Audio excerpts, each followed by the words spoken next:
Let's get this mic check out the way. Right, we're going to start the show very soon, so tell everybody to come through.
Right, let's get this show off the road.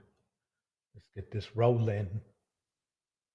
Let's get this on the roll. Is saying he's happy that his grandfather was cleared, but it was 73 years later, and the grandfather is no longer here. Let's put it in the picture full mass.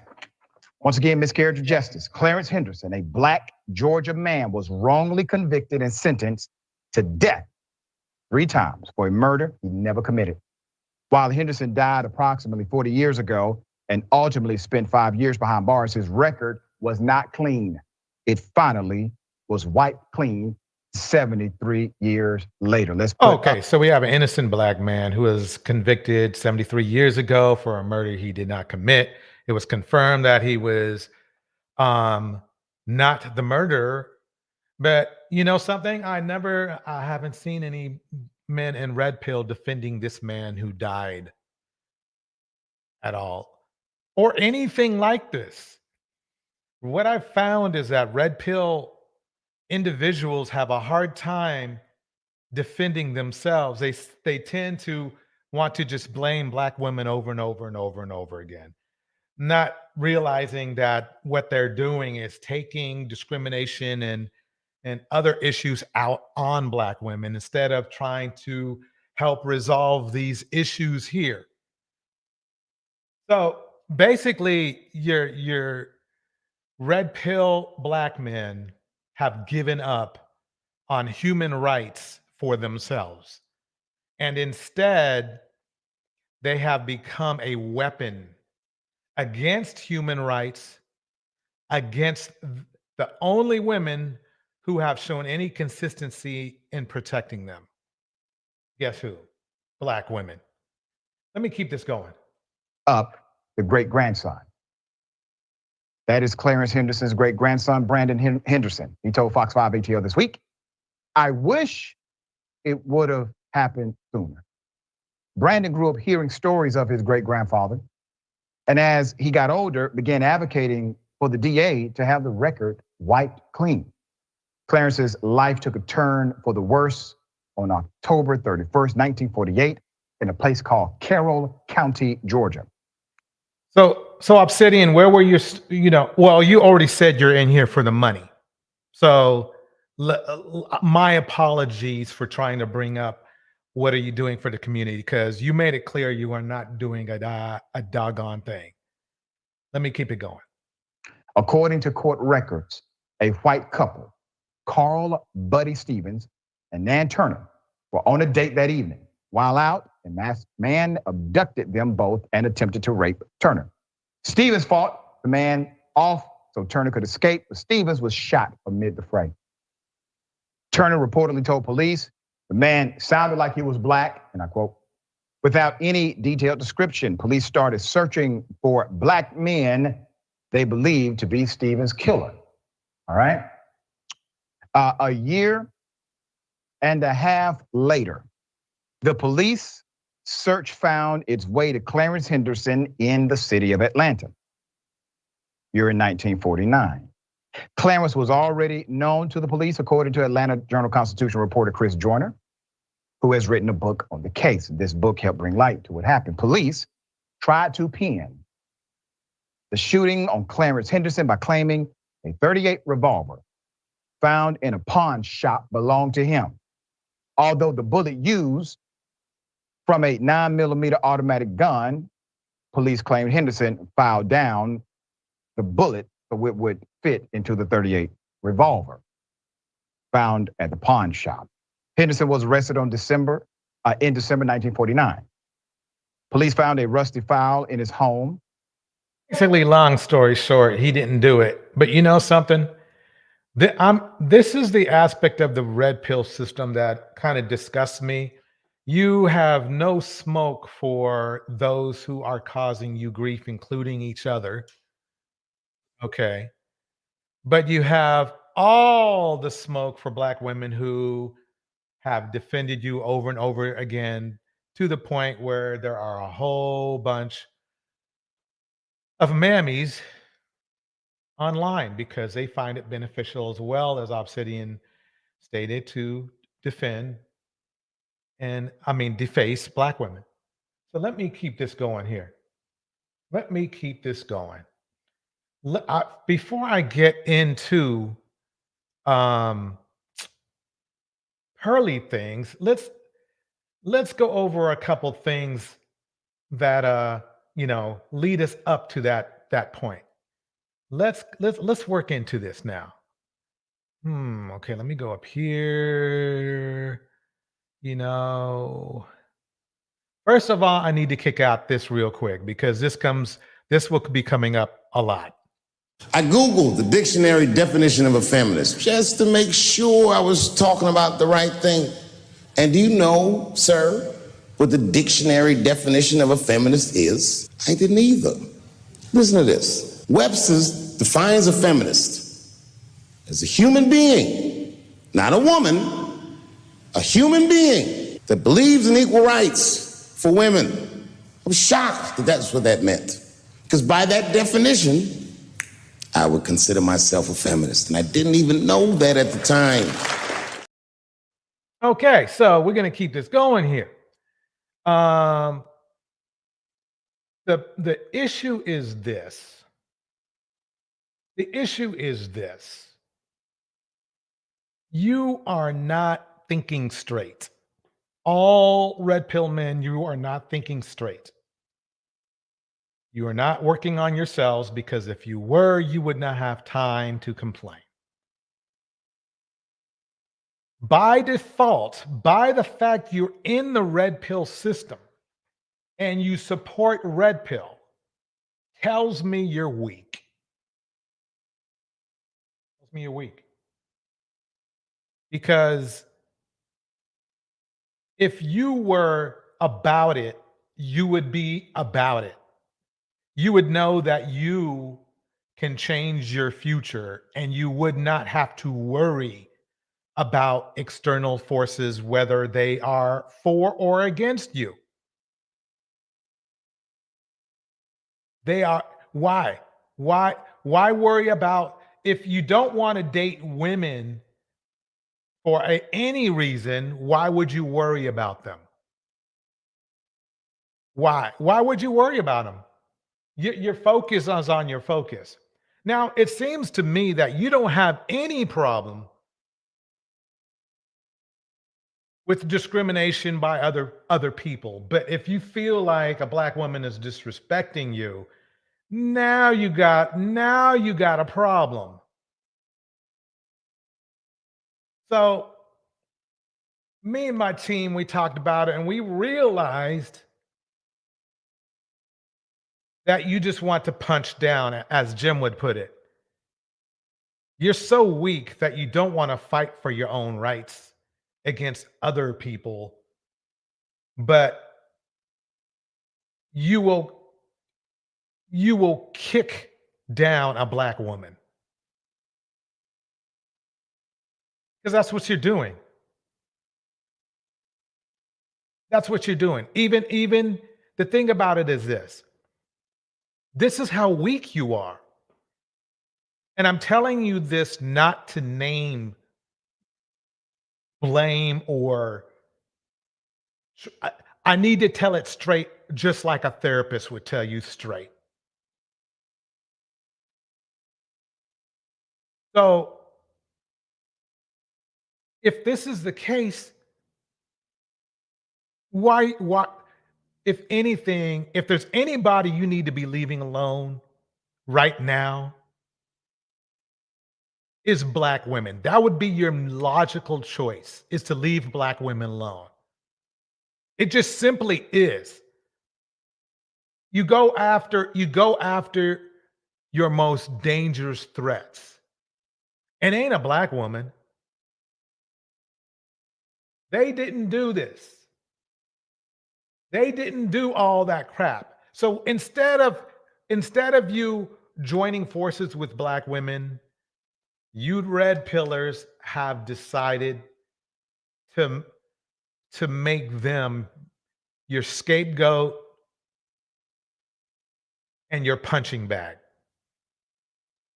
And leaders that you have chosen have been people such as pimps, traffickers,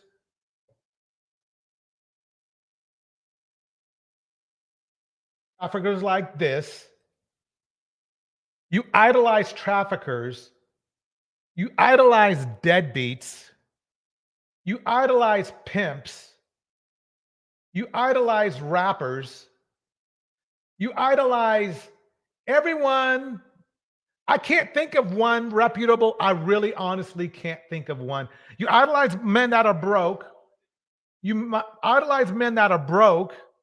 I mean, the proof is in the pattern. The proof is in the pattern. There's nothing I can say. Pimps. I mean, pimps, broke men, traffickers, deadbeats. There's not much more I can say.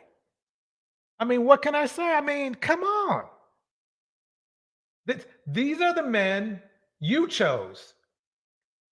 This man right here, well, you know where he is. He's not even in the United States, and he was so bad. Let's listen real quick. A Romanian judge rules controversial influencer Andrew Tate will remain behind bars as part of a 30-day detention.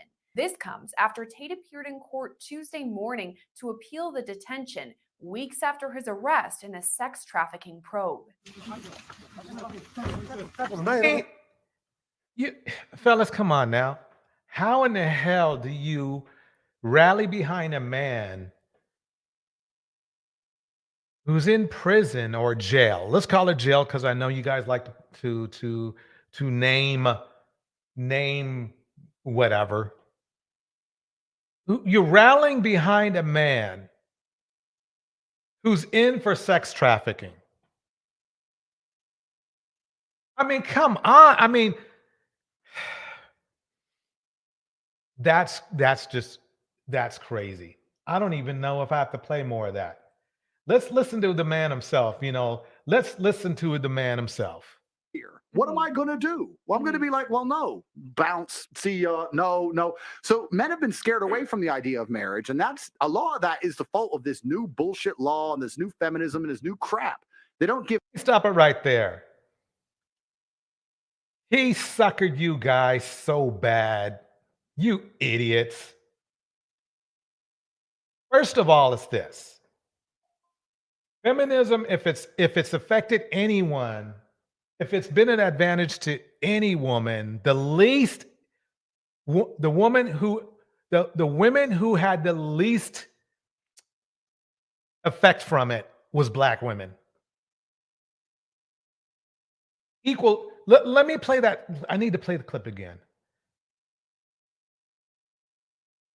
I Googled the dictionary definition of a feminist just to make sure I was talking about the right thing.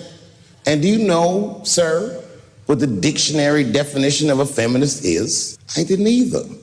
Listen to this. Webster's defines a feminist as a human being, not a woman, a human being that believes in equal rights for women. I was shocked that that's what that meant. Because by that definition, I would consider myself a feminist, and I didn't even know that at the time. So what you're telling me, Black men, is you don't want your Black women to have equal rights as it pertains to employment, jobs, buying a car. So what you're telling me is this, was that when your wife, if you get married, when your wife goes to the dealership, you want her to pay double for the car. You want her to get half as much money. Your wife, you want her to get paid half as much as other men or other women. That's the basic need of feminism. That's why, but instead of that, you know what you do? You have scumbags like Tate. You rally behind him. You rally behind a misogynist because you are. Really, let's face it. Let's hear what more he has to say. Give men any tactical advantage. And I'm talking about small things. A man's not even allowed to be a man in his own house. You know, in England, If you're not a man in your house, you're not a man. It's that simple. If you're not a man in your house, you have some work to do. Because either you think about it like this. If you feel like your wife is too masculine, like this bish bandit is saying here, then you chose wrong. Right? You chose wrong. But if she's feminine or you thought she was feminine, then maybe you're more feminine than she was. Maybe that's where you should start. People, not just Black men, but a lot of people in the world have trouble trying to take responsibility for themselves. you will get accused of emotional abuse. I can marry a woman, not lay a hand on her. I can just raise my voice at her. That's emotional abuse. I can raise my voice at her because she's going out drinking with dudes. She can go out drinking. Okay, so here's this guy making up all this shit. You guys believe in him. And this is where he's at now. Tate and his brother Tristan were arrested in late December on charges of organized crime, human trafficking, and rape. Romanian officials say the Tate brothers and 2 women who are now in custody coerced 6 women into, quote, believing that they intended to enter into a marriage/cohabitation relationship. Authorities say the 6 victims were physically assaulted and mentally coerced. That's your hero right there. That's your hero. We're not. Why am I bringing up Tate? Why am I bringing him up? Because I don't know. Maybe that Pearly defends him. Yeah. Yeah. That's a good reason. Oh, and here's another man you guys love. Another man you guys love. Here we go. Motor highway. It's me and a few of my partners. Okay, so I'm down on the blade, you know what I mean, with a few of my partners. One of my partners, he ended up leaving. Then, just me and my other partner. You know what I mean? We chopping it up, going back and forth. Now, remind you now, I have not seen or answered a phone call from this broad a while. And the reason why I'm gonna tell you that is because the bitch tried to set me up. You know what I mean? I was listening. I was on key at the time. So she called me before I even go into the domestic violence case. Let me show you how the living of the earnings of prostitution case happened. Okay, she calls me. You know what I mean? I was already The effing pimp. You guys rally behind a freaking pimp, but you want to be respected by Black women. How does that work? I'm sorry, but the problem you're having is that Black women are getting more and more logical as time goes by. And red pilling fellas, you're defending a pimp. Wait a minute. I had to come up here. Now, this is petty, but I'm going to do it anyway. So we're looking at this dude. And he's what look at him. Look at that suit. Yeah. Look at that shirt. That shirt does not fit him. That's not a fitted shirt. He did not get that shirt tailored. He did not even buy the right size shirt. Look at how loose that neck is. Yeah, exactly. And then he has audacity to have on cufflinks. But look at the suit. The suit is not even tailored. See, these guys trip me out because they're supposed to be like some gurus, but they can't even get clothes that fit them, that's tailor-made to them, but they want to present like they're all that, like they're high value. No, high value men go into a place to get their suits tailored. They know their neck size, they know their shirt of the sleeve length, and they know their back size. So they know what to get as it pertains to their shirt that fits. They go in and they have their suits tailored so that they fit well. This dude is drowning in this suit. Like, did he borrow it from somebody? I know. And a lady said he died of herpes. How do you die from herpes? I didn't know that was. Hey, when you know something way back in the day, I guess that that happened like in the 1800s or whatever. This dude died of that? Yeah, he died of herpes. Oh, wow. So what's funny is that look at. And the thing is people are following him. I mean, lots. It tells you the mental state right there. It tells you the mental state. And if it's not. You saw my comment, right? That their leaders are either criminal, they're broke, or they die. Yeah. All of their leaders. So, I mean, is this what you aspire to? These are the things you aspire to. But yeah, you want to talk about the health and welfare of Black women. Exactly. And see, their angle is that we're trying to tell, knock sense into Black women. That's their point. That's the funny part. But all of them, let's go over the broke section right now. Let's go over the broke section. Here we go. Okay, let's make it clear. Today's show almost didn't. I will hand it to this. At least Obsidian's alive and he's not in prison, so we'll give him that much. But they say he's broke, so he still goes in that category. But I looked it up. Simple P died of complications from HIV. Man, wow.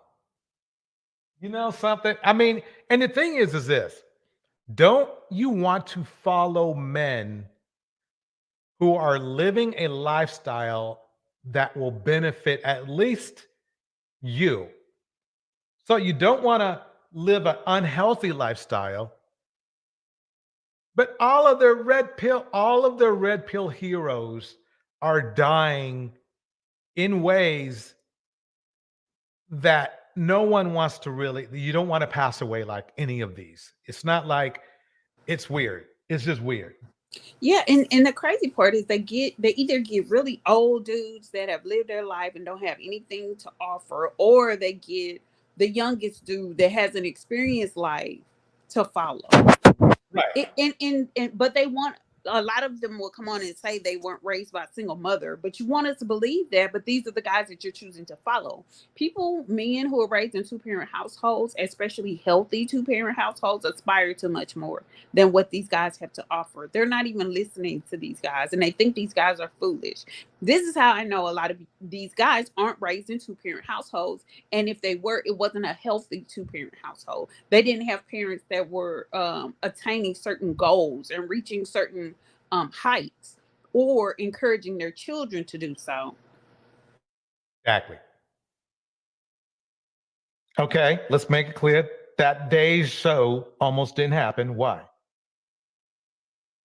Because the internet man wanted their money, and they wasn't going to wait until the eagle flies next week. Well, I mean, why wouldn't somebody who has a lot of money just pay the bill?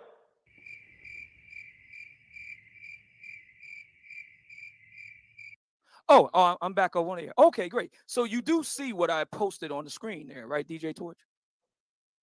Sounds like a salesman. Post on the screen where?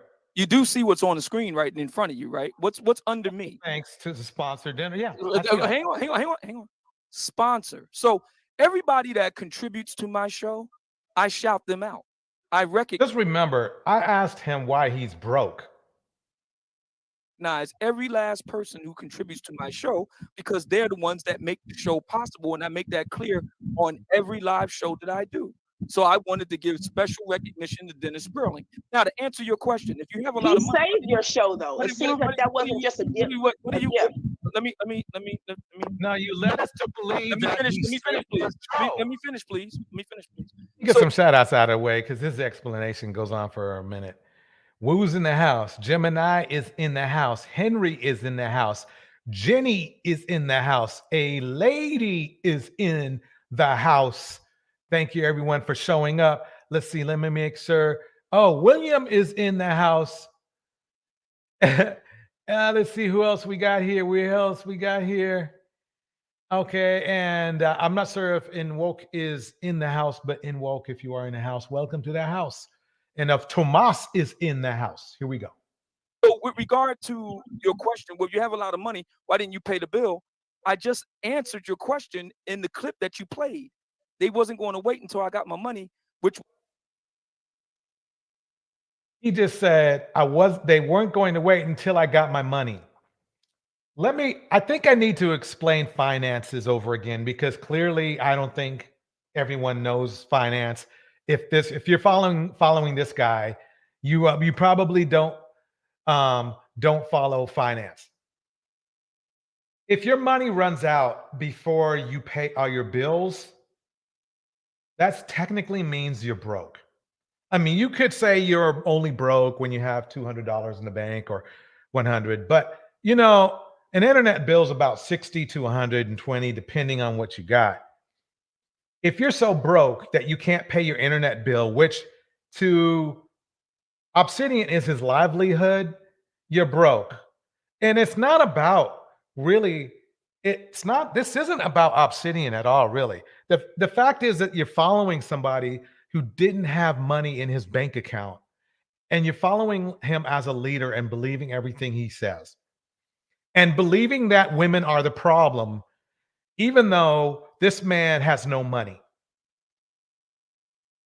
And it's not about him having no money. That's part of the struggle. Sometimes you don't, but you don't have a right to disrespect women, most of them with more money than you. Disrespect women, including big women. You disrespect. I saw you fat shaming women, and your wife. How does your wife feel about that? Her being big herself. That was really weird. That was really weird, Obsidian. I mean, how do you work? I've seen that happen before, like a single, single men who have been brought up by single mothers, right? Disrespecting single mothers. That's some weird shit.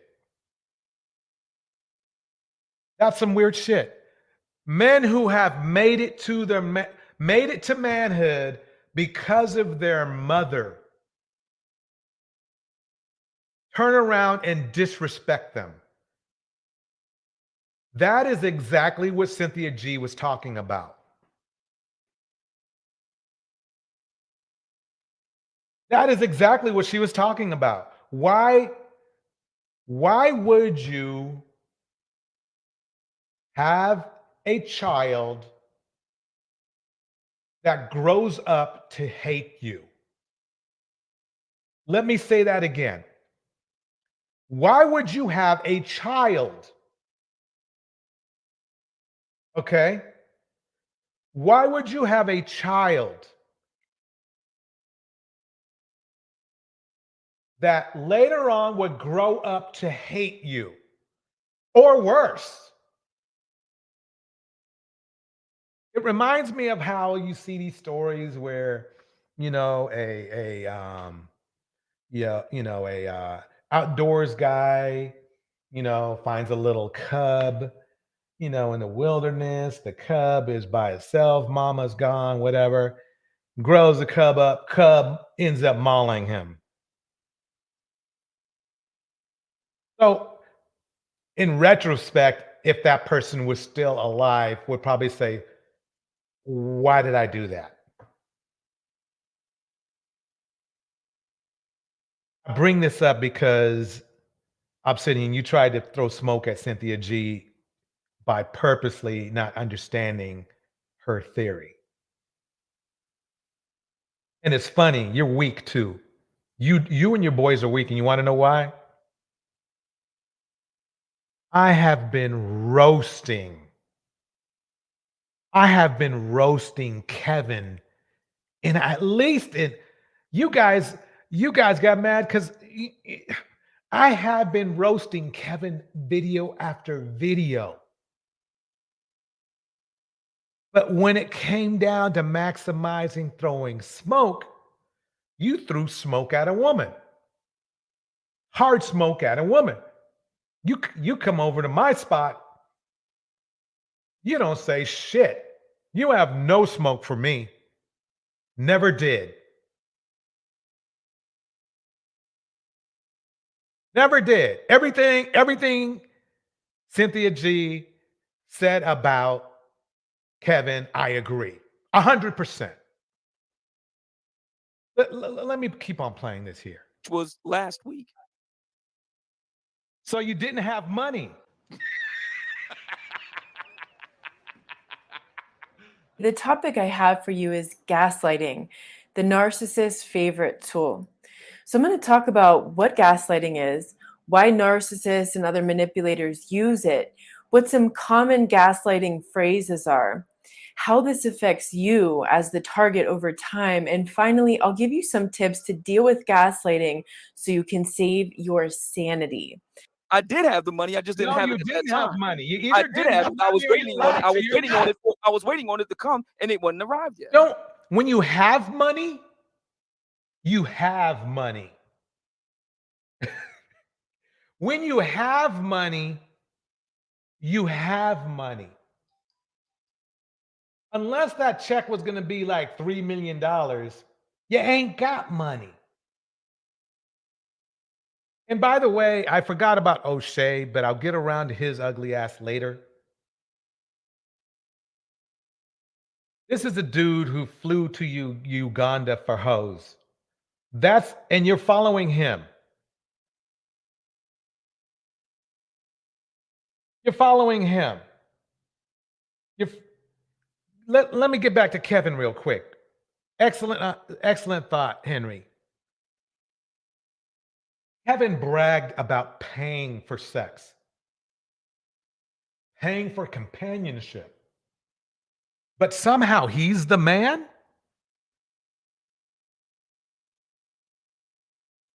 The point of being the man is women are attracted to you. You don't have to pay for anything.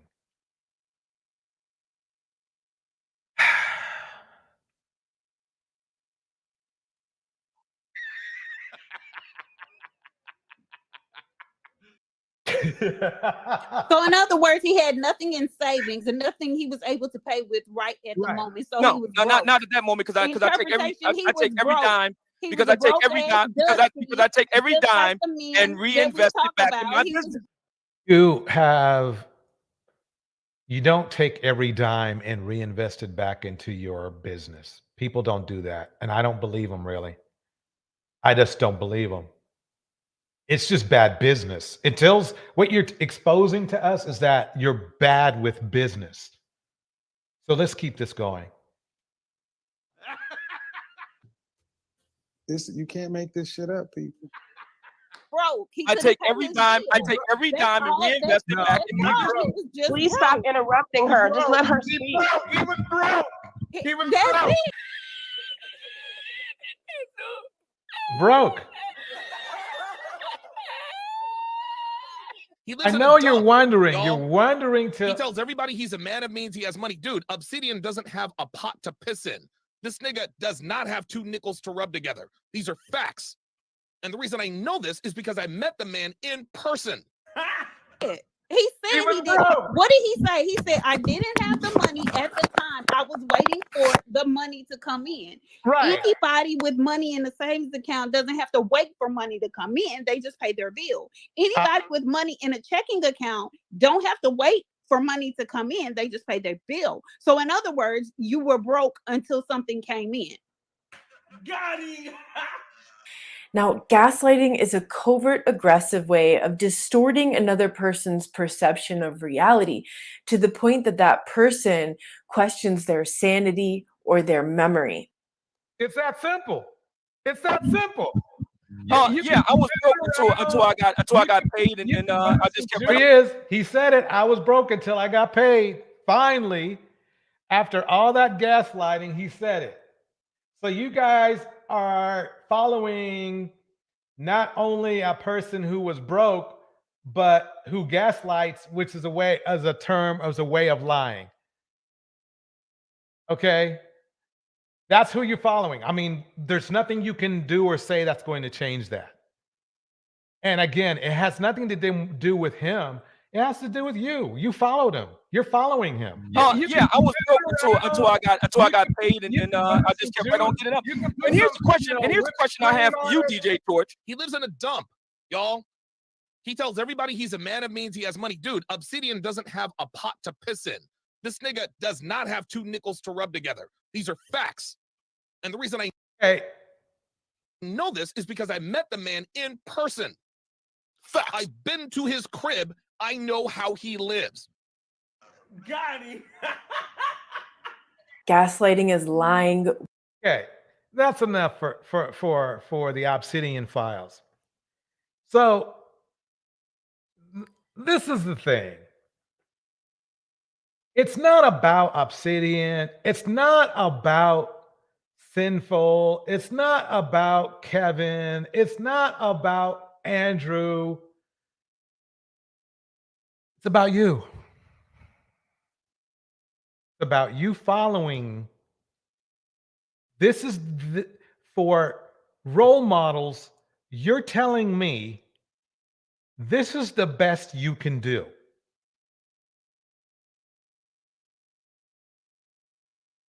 This is the best you can do. A deadbeat, a sex trafficker, okay? A pimp, which is a sex trafficker,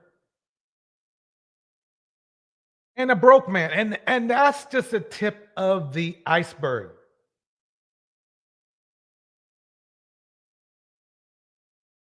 That's just the tip of the iceberg. And then you finish it off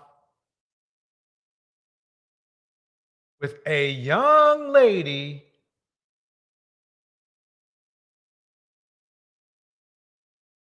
who is receiving no respect from the red pill, the white red pill. So you know what she does? She goes, let me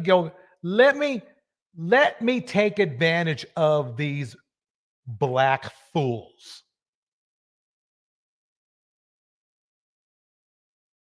I'm unattractive, she says.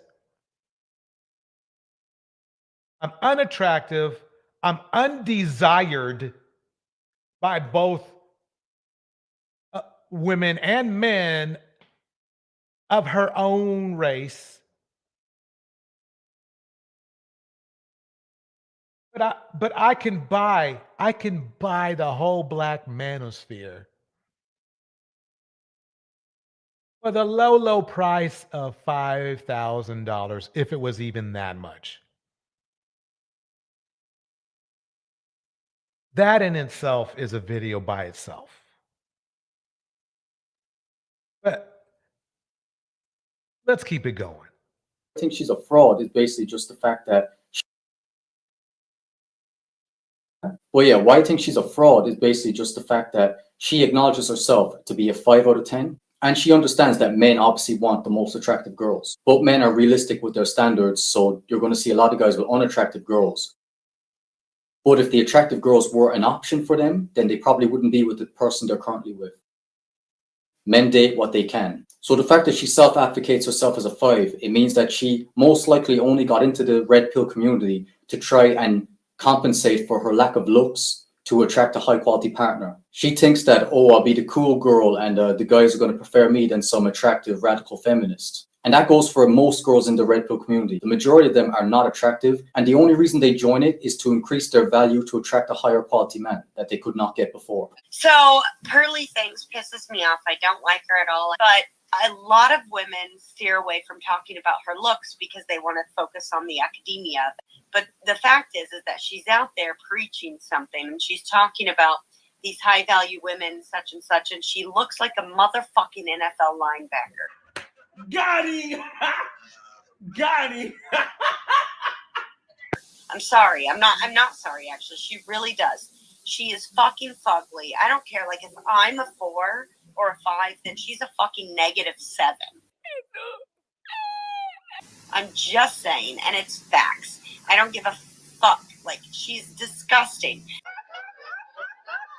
What are her fucking credentials? She paid $4,000 or $5,000 for Kevin Samuels' course some odd years back. Good for you, bitch. Good for you. Like, oh my God, I cannot stand that. I don't care. You say she's not ugly. She's fucking fugly. She is. She wears clothes that look like clothes my grandma wore. She has shoulders bigger than an NFL linebacker, and she is plain Jane. You guys say she's not ugly. She's plain Jane. But you want to give real ass women out here like scores that are lower than her? I'm sorry. You're disproving the black pill yourself if you say that. And then this guy, I would probably F. And then this guy. Okay, so right there, remember now, she just said, this guy I would probably F. And then this guy I would kill because scores that are lower than her. I'm sorry. You're disproving the black pill yourself if you say that.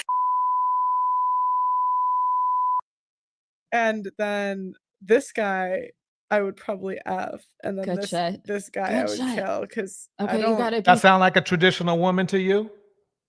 Remember, she's the queen of traditionalism, right? She's the queen of traditionalism. She's queen traditional. Talking like this. And then this guy I would probably F, and then Good shit. this guy I Good would shit. kill because I Okay, you don't. gotta be specific. Now, Anthony, she's not talking about getting in a big old relationship. No, that sounds like modernese to me. Let me play that over again. And then this guy I would probably F, and then good shit. this guy Good I would shit. kill because I Okay, you don't. gotta be specific. Anthony Dream Oh, Johnson. sorry, Anthony Dream. Oh, she wants some Anthony Dream Johnson. That that's that doesn't sound familiar. That doesn't sound like traditional to me. But she has a wife school and gives advice for relationships. This woman here who sounds like she's 13. You guys should be ashamed of yourselves. I need to play that over again because I know you think I might have maybe, changed things a little bit, made it sound kind of funny. Maybe let me play this again. Listen close. And then this guy I would probably F, and then Good shit. this guy Good I would shit. kill because I Okay, you don't. gotta be specific. Anthony Dream Johnson. Oh, sorry, Anthony Dream Johnson I'd F. What would And Jack Murphy. No, you flipped it. You wanted to kill him. No, I wanted to kill this guy. No! But I don't know though. Oh god. The other guy was younger. Like he's better looking. You're never gonna know the actual body count, so you kind of base it by the number. Now here we go. Here's the hypocrisy. Here's the hypocrisy right here. Number of dudes that you know that she's slept with. Yeah.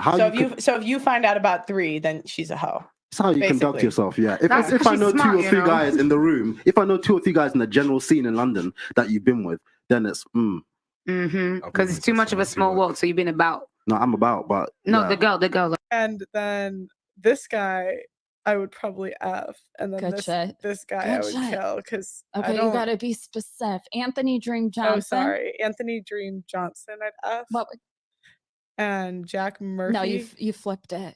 You wanted to kill him.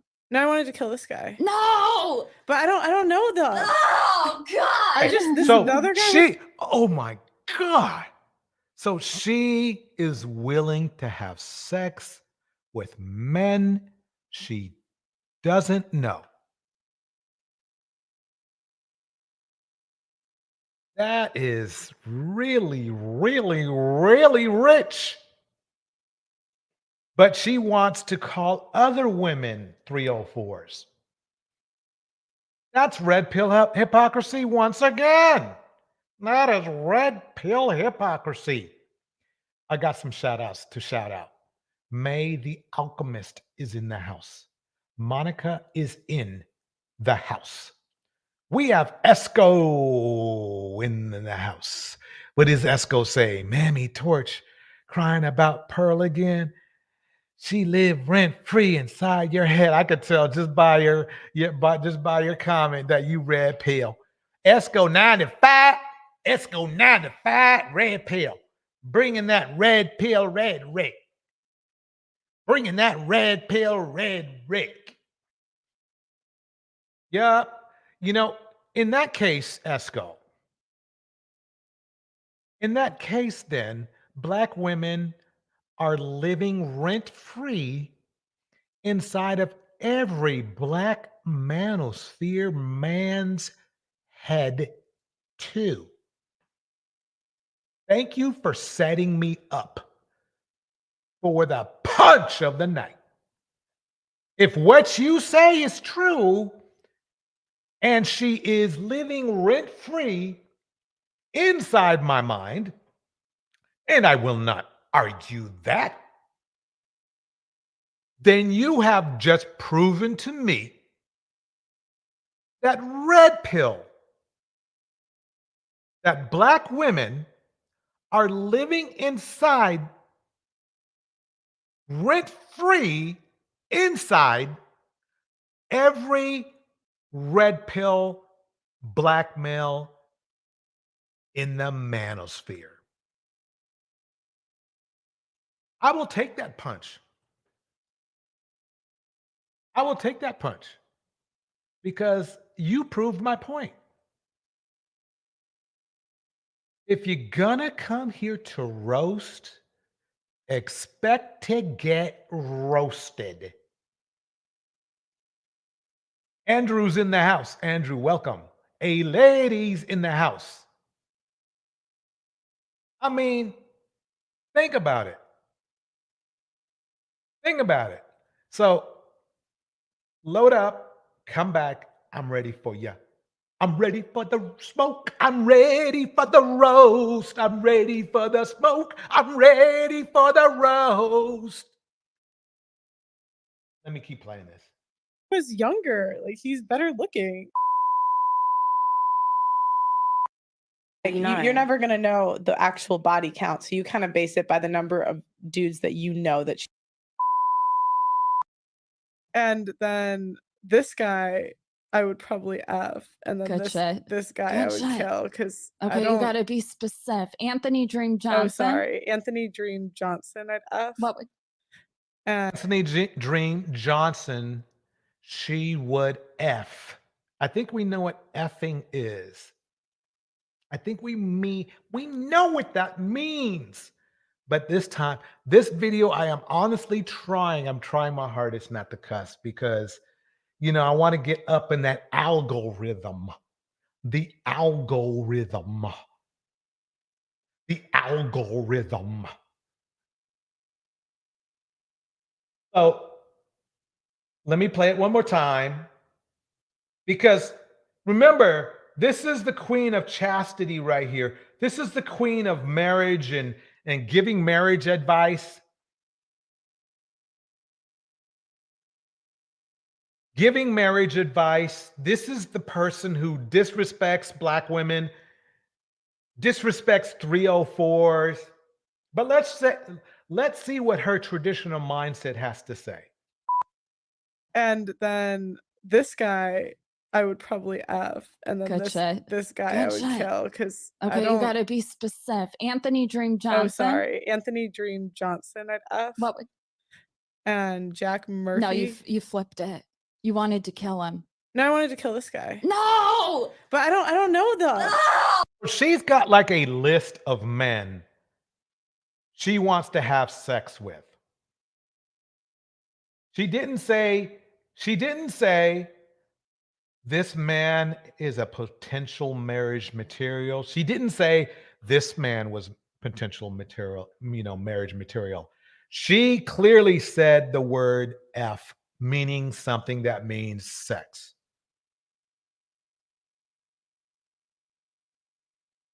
That's what, I mean, Are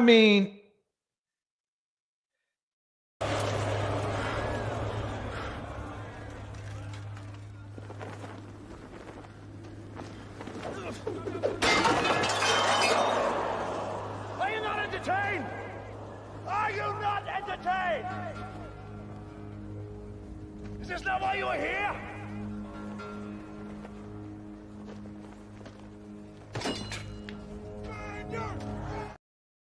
Oh God! The other guy was younger. Like, he's better looking.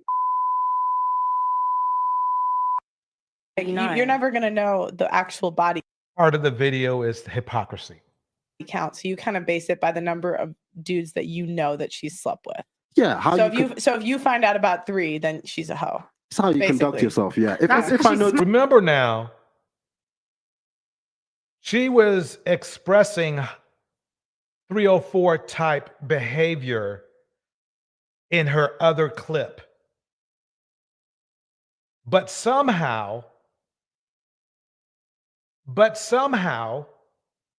she's now throwing 304s under the bus. 2 or 3 guys in the room. If I know 2 or 3 guys in the general scene in London that you've been with, then it's Because it's too much of a small world, so you've been about. No, I'm about, but No, yeah. the girl. Like, if the girl's had 3 men that you know, that means she's been about to go all the way to the 3 that you know in your life. The coincidence. Also, my boys are some of the top guys in it. So if you've been with one of my boys, then I know, where you at. Yeah. And you see how he thought she was MammieSphere. talking about him. He automatically thought she was talking about him being about. So he already knew he was a garden tool himself. Exactly. Yeah, that's a good catch right there, because he said, so it's okay. See, the thing is what's funny about this is a hypocrisy of Red Pill. All of these men are like this. I mean, he's a common. So they think they can do something, right? They can be hoes and it's cool. But if a woman's has this exercises the same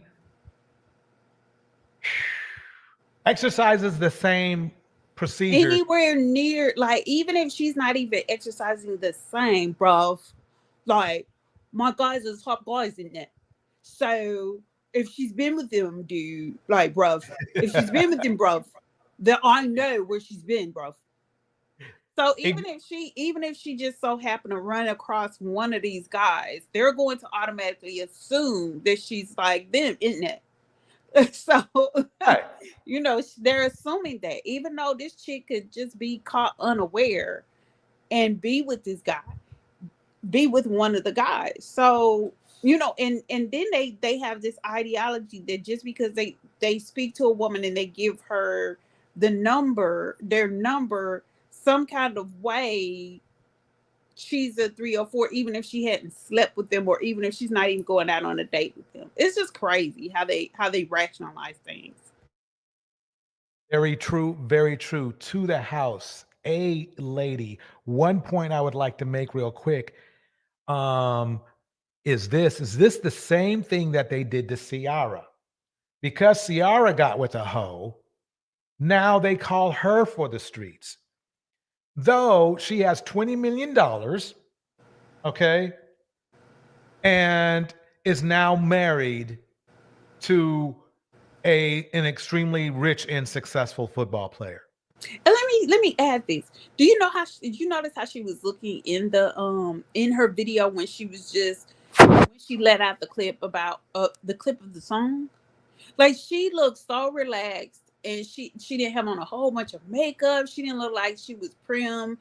You see what I'm saying? She looks relaxed. She looked like at peace and at home. I don't have to put on this front. I don't have to be a certain way.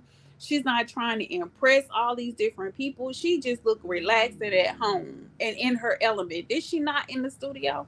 Absolutely. And she was comfortable with releasing herself looking like that. This is the comfort that a woman can have when she's with someone that makes her feel like she's at home. You don't have to put, like, these dudes want you to wake up and look with your face beat but not beat. Like, they want you to look like you have a full face of makeup on but not have any makeup on when you first wake up in the morning. And it just these unrealistic expectations that they want for the women that they're with. And it's insane because they don't wake up that way. You know what I'm saying? Exactly. Just like the guys who don't like 4C hair, but they have 4C hair. The guys who don't like dark skin, but they're dark skinned. They're the darkest of the darkest skins. Yeah, and one last point is funny. It's like, if you notice the Red Pill, they criticize married people more than anyone.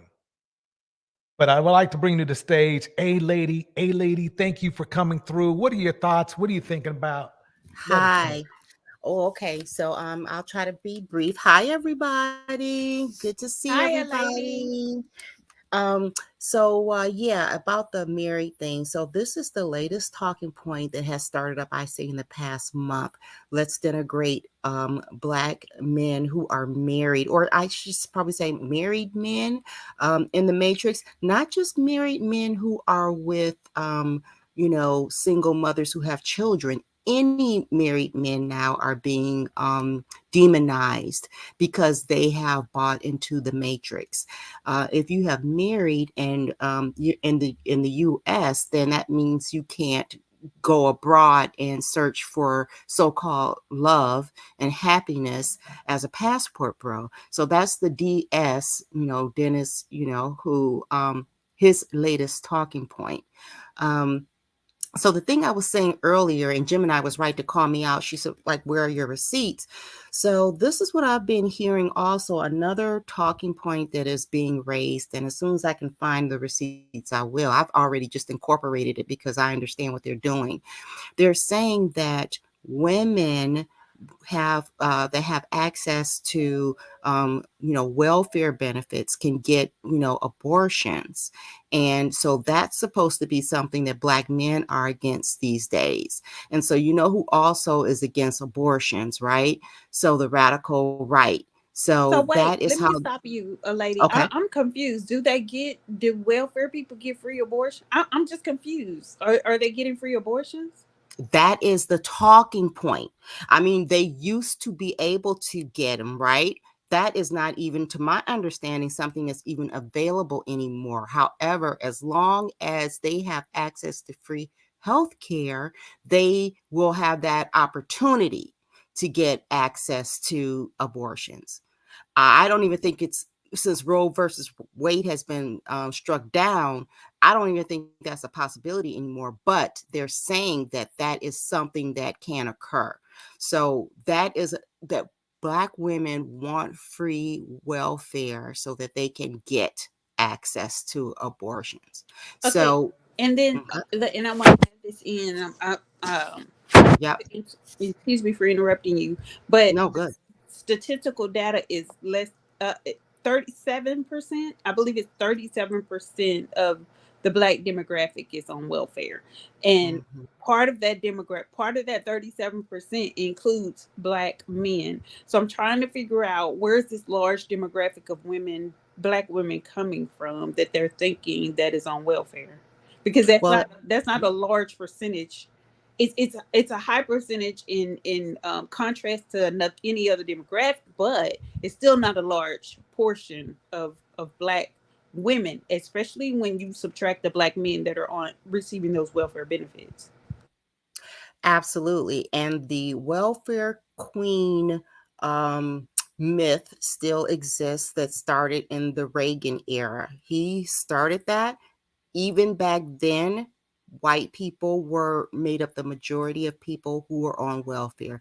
So they're bringing that whole myth back up, and they're using that to stop any kind of healthcare benefits that women can obtain outside of being married to a Black man, which is more of a reason to be married, more of a reason for Black women to make themselves vulnerable and available to men and desire marriage. They want you to become, they want you to make yourself available to men and make marriage be the prize, so that you don't have access to benefits such as health care and any other kind of funding they think that you get through welfare. They're joining Again, forces to not allow women to have access to anything other than through their husband. again, it doesn't ring true because of the number of women that are actually on welfare. And the thing about it is, it's not going, they want to dial back society, and it's Yeah. not going to be, they're not going to be able to do it because women already have that access. You can't, there are certain things you can't dial back. They're going to dial back this Roe v. Wade, but the pendulum is going to swing again. So you have this group of men who think that they're going to have more access to more women, but they're not marrying these women, and that's not changing. And what's more likely to happen is women are going to opt out altogether, as opposed to be flocking to these men that are not eligible for them. So they're just going to opt out, period. There's too much that has happened for it to go that far backwards. Women aren't That's going to stand for it. And right now, the abortion thing doesn't affect everybody the same way, but mess around and start talking about healthcare in general. And you're going to have a mob on your hand. Like, women are going to stand up, and it's not just going to be a protest. It's going to be, they think January 6th was something. Take healthcare away from women. and see right. what's going to happen. Well, exactly. So here is where this is where the what is it? The rubber hits the road. So if we have universal health care, women absolutely do not need to be married. I don't think this country will ever have universal health care. We are closer to it than we've ever been because of the Obamacare. But what I'm saying to you is we know that a lot of these people deal in fantasy, right? Mm-hmm. So the thing that they are telling Black men, and we know that this has become the voting base that has been a target of those who are against universal health care. They see that Black men are in a position where they're losing control of their women. And they're telling them if they have health care, universal health care, they will never gain control of their women. And we know it's true. And so that is a truth that they are putting out there. And men are our Black men are going for everything that they can to keep Black women bound to them. Even if it doesn't make any sense, it just sounds right. That's right. If we have universal health care, then they really won't need us. They don't need welfare. They can get their own businesses, and they will never need us again. And that is another reason to help keep, and I'm not even just for Black men, for white men as well. If women have access to free health care, that will change our society. You think marriages are low now? Just imagine if women can have children and they don't need to be married to have those benefits to take care of those children. So that's what's going to happen. That's what's happening now. It's going forth in 2024. You'll see more of it, but that's the new talking point. Listen out for it. Okay, we're going to that's a good subject. We'll approach that another time. We're gonna get back to this Pearly King thing. Yeah, I'm all off topic. Sorry. That's okay. Welcome to the Akuma panel. Soto Films. Welcome to the stage. You said you were on Pearly's show, huh? Yes, when it was in the early stages, because I'm based in the UK. So yeah, I've been on the show a few times and stuff. So this is someone that used to support her, but now I've come to the conclusion this is just a grift, and it's just, instead of trying to help people, it's just bashing modern day women now, which I think is AKA Black women. If I had to be quite honest with you, right now with the show.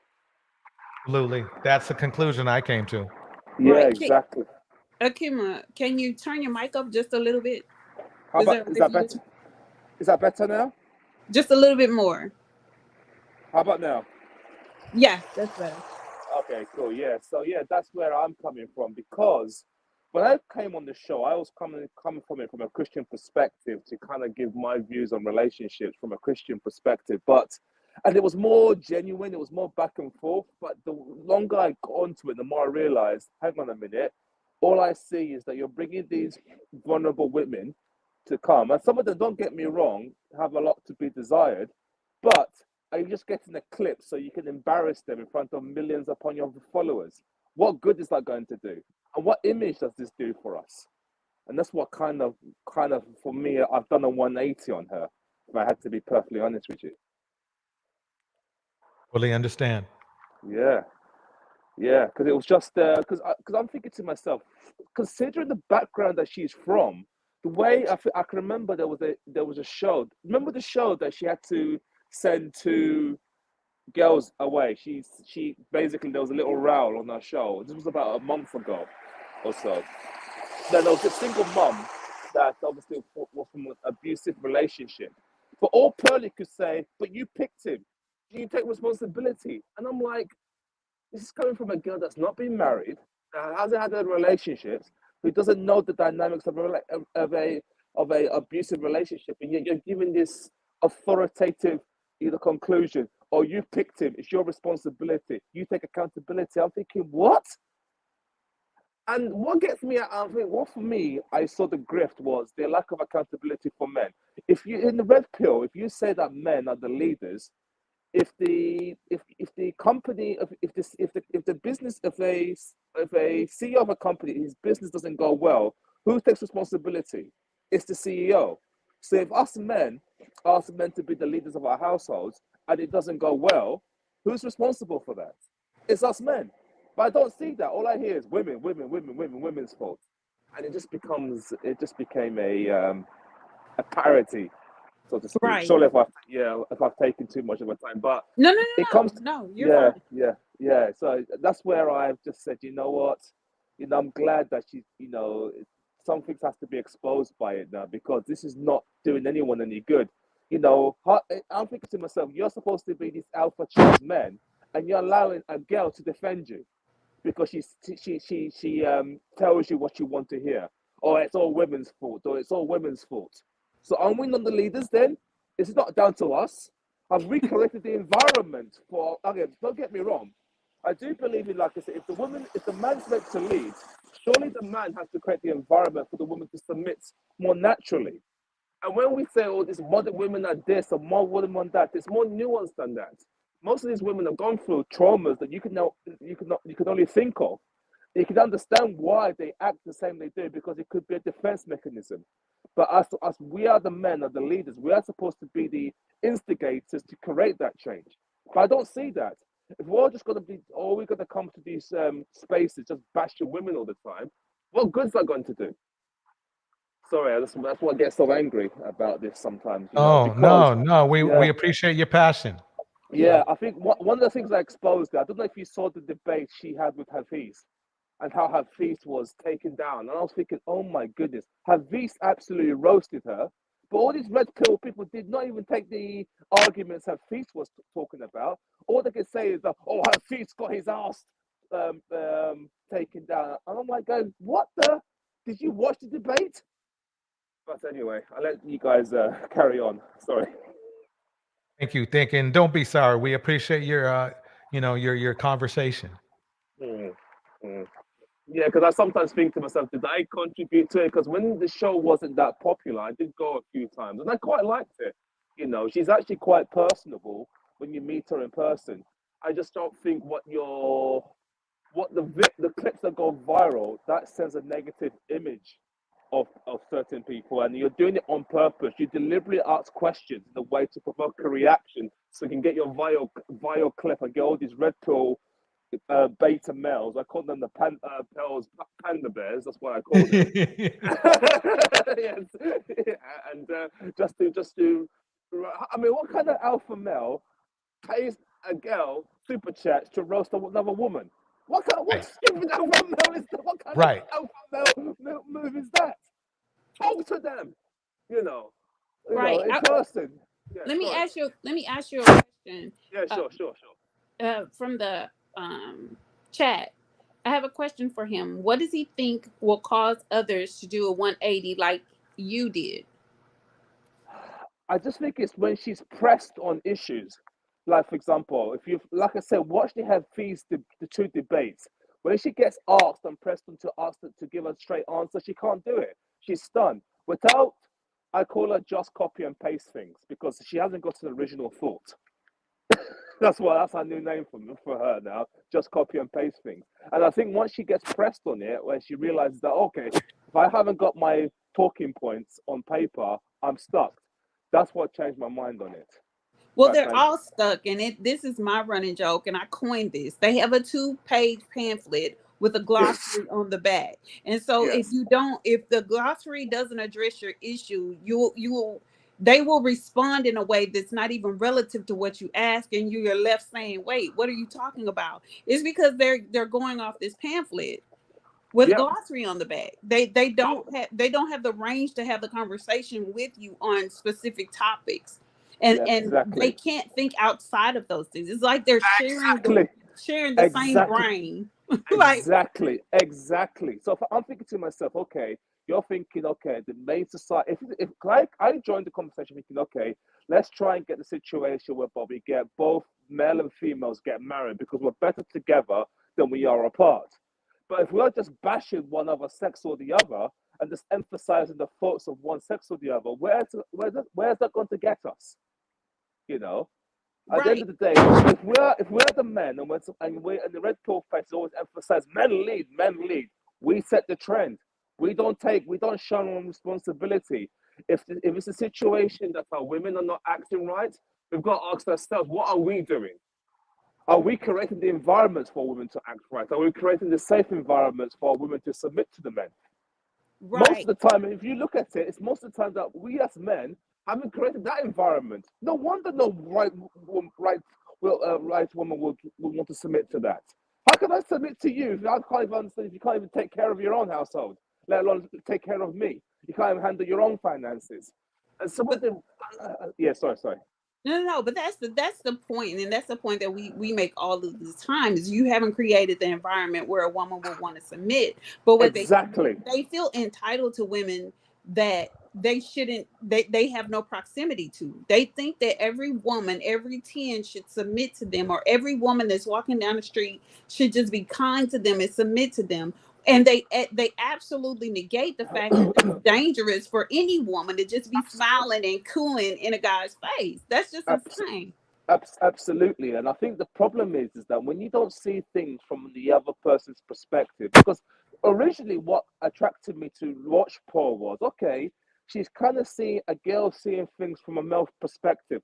I can sort of agree with that to a certain extent, but when it comes to when you're just pandering, and I kind of saw it. You're just pandering. You're not being critical of the men. It's all about just the women, just the women. So if a woman gets pregnant, it's the woman's fault. I remember a couple of days ago, she had that guy that had 7 babies with 7 baby mamas. I don't know, that guy that had seven girls pregnant. Right. And yeah, and I'm like, why you got this guy on? Are you deliberately trying to try to degrade the image of the black man or the black community? Why are you doing this for? Because there is no image that she wishes to protect. She's doing this solely for money, but they can't see it because she's saying everything that they would like to hear. And so as long as she's on their side saying all these things against black women, then they're all for it. They're all in 100%. Yes, exactly. And what's even funny about it, Kevin Samuels, even though he was the lie, I don't think he would have stood for her. I know she says, oh, Kevin Samuels inspired me. Don't get me wrong, I had my issues with Kevin Samuels. But I do remember a time whereby there was a white girl that did call into the show. And he just said, no, you're not doing that. There's a line you don't cross. And I think, in all honesty, if he was alive today, he probably would have had some words with her. Maybe. Or maybe I'm just stretching here. Correct me if I'm wrong. Yeah. Well, the question I have is Pearl, she tries to connect herself directly to Kevin Samuels like he was a mentor. I heard she signed up for some $200, $300 session or something. I just wonder, do we have any evidence that she actually ever did? I think she did. I don't think she would lie about that. Yeah, someone else said she paid for it as well. So not just anybody in the black manosphere, it's some white manosphere people saying that she paid for it as well. Yeah, I'm just wondering the source, you know what I mean? Like, I just wonder, is there any like real evidence of that? Because it gives you instant so-called clout and credibility. And I just wonder, has anybody followed that all the way to see if it's true? Not that it really makes her any more credible, but she's definitely hanging on that. No, she has. I would venture to say that she did. Yeah, I would agree, because you have to remember she's from a rich family, so she's got a lot of disposable income that she could spend the $2,000 for the consultancy with Kevin Samuels. So I believe that is true, because you have to remember she's been looking for clout for 2 years. So she thought she would do a family blog to get her clout on social media. That didn't work. Then she stumbled on Red Pill. Then all of a sudden she said, okay, all I have to do is say what the men want to hear and copy the talking points. And boy, I've got 1 million followers in less than a year. Let me get some quick shout outs out real quick. Phyllis is in the house. A lady is in the house and on stage. We have Sutton Bell in the house. We have Cupcake in the house. Pookiest Prime is in the house. We have Big Cap is in the house. And of course, May the Alchemist, and of course, JP Nobody in the house. Henry Mars, and let's see who else. That's what's going on, folks. I'm sorry. Go ahead. Carry on. Yeah, no, just I forgot what my point was. But yeah, that's what I'm saying, because she obviously came from a rich family, so yeah, she would have, I believe, would have had more disposable income to pay for a consultancy with Kevin Samuels. So I do believe that story is genuine as well. So let me play a little bit more of this this film sure. here, and we can respond to it. Sure. Oops. Oops. Well, hold on. I got to bring it up. 1 second.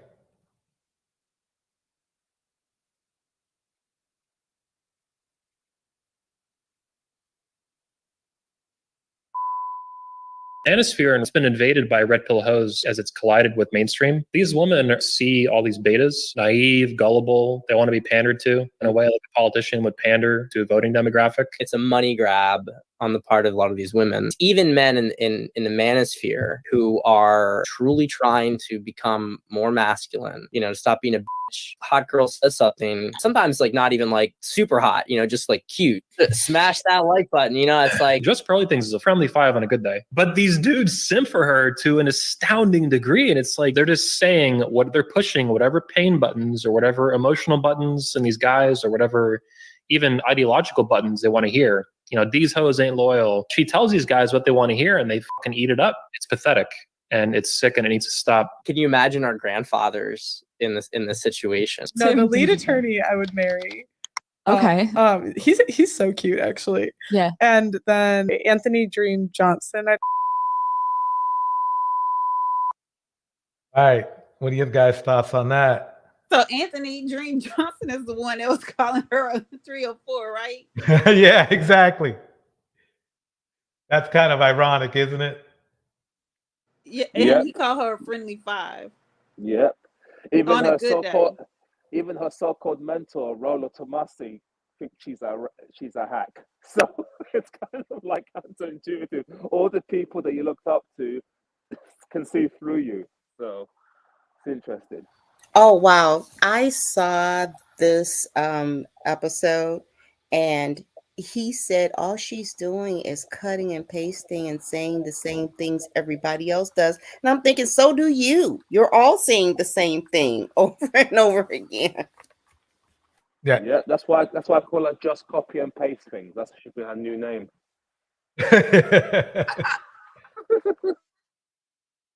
All right. Let's break down this breakdown of her. Well, now, you know something? I'm going to skip this for now. Let's go to, we just heard that. Let's go here. Let's see what she has to say. It's like a handshake. and that's what I mean. Kind of like Shout out to Hustler in the house. Hustler and Muscular is in the house. A child who forgot their lines at a Christmas play. And on that night, there were 3 wise men. There were 3 wise men. And then Mary gave birth to baby Jesus. Good, yes, go on. And because Mary got pregnant out of wedlock, you're doing great. She has 0 societal value because men don't want females with a body count. I'm so proud of you. We yourself. do Whatever need you, men, though. We do. you don't need them We because then do. Who do you call to get your car fixed? A man or a woman? A so man or a I woman? fix my own car. Only men can be mechanics, everyone. Sorry. Just do a woman job, like read from iPad or be named after slimy thing a mollusk makes. I can do. Okay, I'm who- motor who- mechanics. Your I can do- power supply. Who runs it? Who runs the infrastructure of society? Men or women? So essentially, what she's saying is that we need the patriarchy because the patriarchy said we need the patriarchy, guys. And I mean, look at him. He seems trustworthy. Put the rights in the bag. Who runs the infrastructure of society? Men or women? We know who's in charge of more things and who has been historically. That's kind of the problem. Just because you're named after the byproduct of an oyster doesn't mean you have to have the same thought process as one. Pearl initially blew up because of this TikTok, which I'm going to put a big old warning and timestamp over because if you don't want to watch this garbage, I don't blame you. Name one girl that looks good at 300 pounds. Name I don't know one. what 300 pounds is. Do you think you want to keep them fat so you don't have to compete with them? Ooh. Lucky for you. Lucky for you. There's a lot of girls plumping themselves up right now. I'm motivating them to get on the treadmill. Look at it. If you love someone, you tell them the truth. So not only is she an adult iPad kid, she's also a fat phobic adult iPad kid. I'm going to be talking about Whale Attack Part 2 for talking about whales. And you're still a whale. Like, I can't. She refers to plus size people as whales multiple times on her account because she just cannot stop thinking about the ocean. It's ingrained in her gastropod brain. She hasn't had a Krabby Patty in years, guys. Cut her some slack. She's homesick.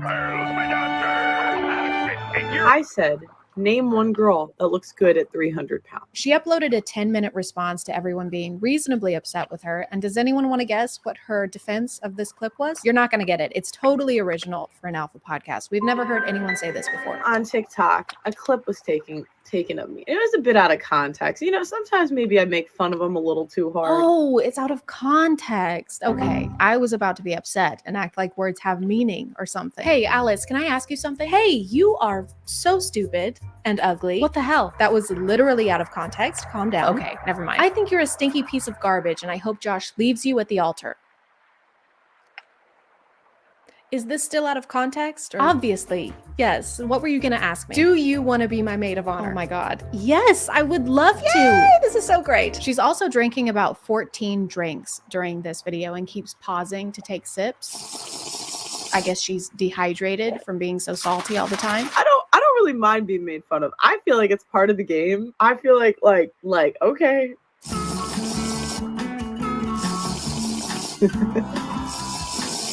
I don't know if they're supposed to make this seem like more of a casual little vlog, but it's not translating that way. I know you're all insulting me because I insulted you first, but I could not care less. Obviously, she has low self-esteem and internalized a lot of it. Psychologically, she is constipated, but so is everyone else, okay? We're all constipated in our hearts. Just go to therapy or go to therapy while you're taking a shit. And how does that make you feel? Shitty. Like, I think if a woman cheats, she's trying to leave you. If a man cheats, Yes. he's just like it's like a handshake. Why is the exposure turned all the way up in these clips? So I just caught her on that one because now she doesn't know it, but she admitted that men are hoes then. Because think about it. If men will have sex on like a handshake, then obviously they got more numbers. And if men have more numbers, which it's proven, then why should anyone care about a woman having numbers if men have more numbers? It's not the same thing. Like, it's not the same thing, bro. Like, it's not the same thing, bro. Like, no. It's not the same thing. Men can have those numbers. They can have those high body counts. They have determined in their mind that it's not the same thing. I saw a comment and I've heard it before about the lock. Like, one master lock opens one master key opens all the lock, but the key some mysterious way never gets worn down, but the lock does. So they negate the fact that keys have to be remade because they do wear down and they, but for some reason, this is their analogy. Okay, Hustler, I see that you feel that it is not the same. If you'd like to, I'm going to put down to drop the link. Maybe we can get an articulate explanation. That would be great. Yep, that would be great. In the house. Looks like Leilani is in the house. Thank you, Leilani, for coming through.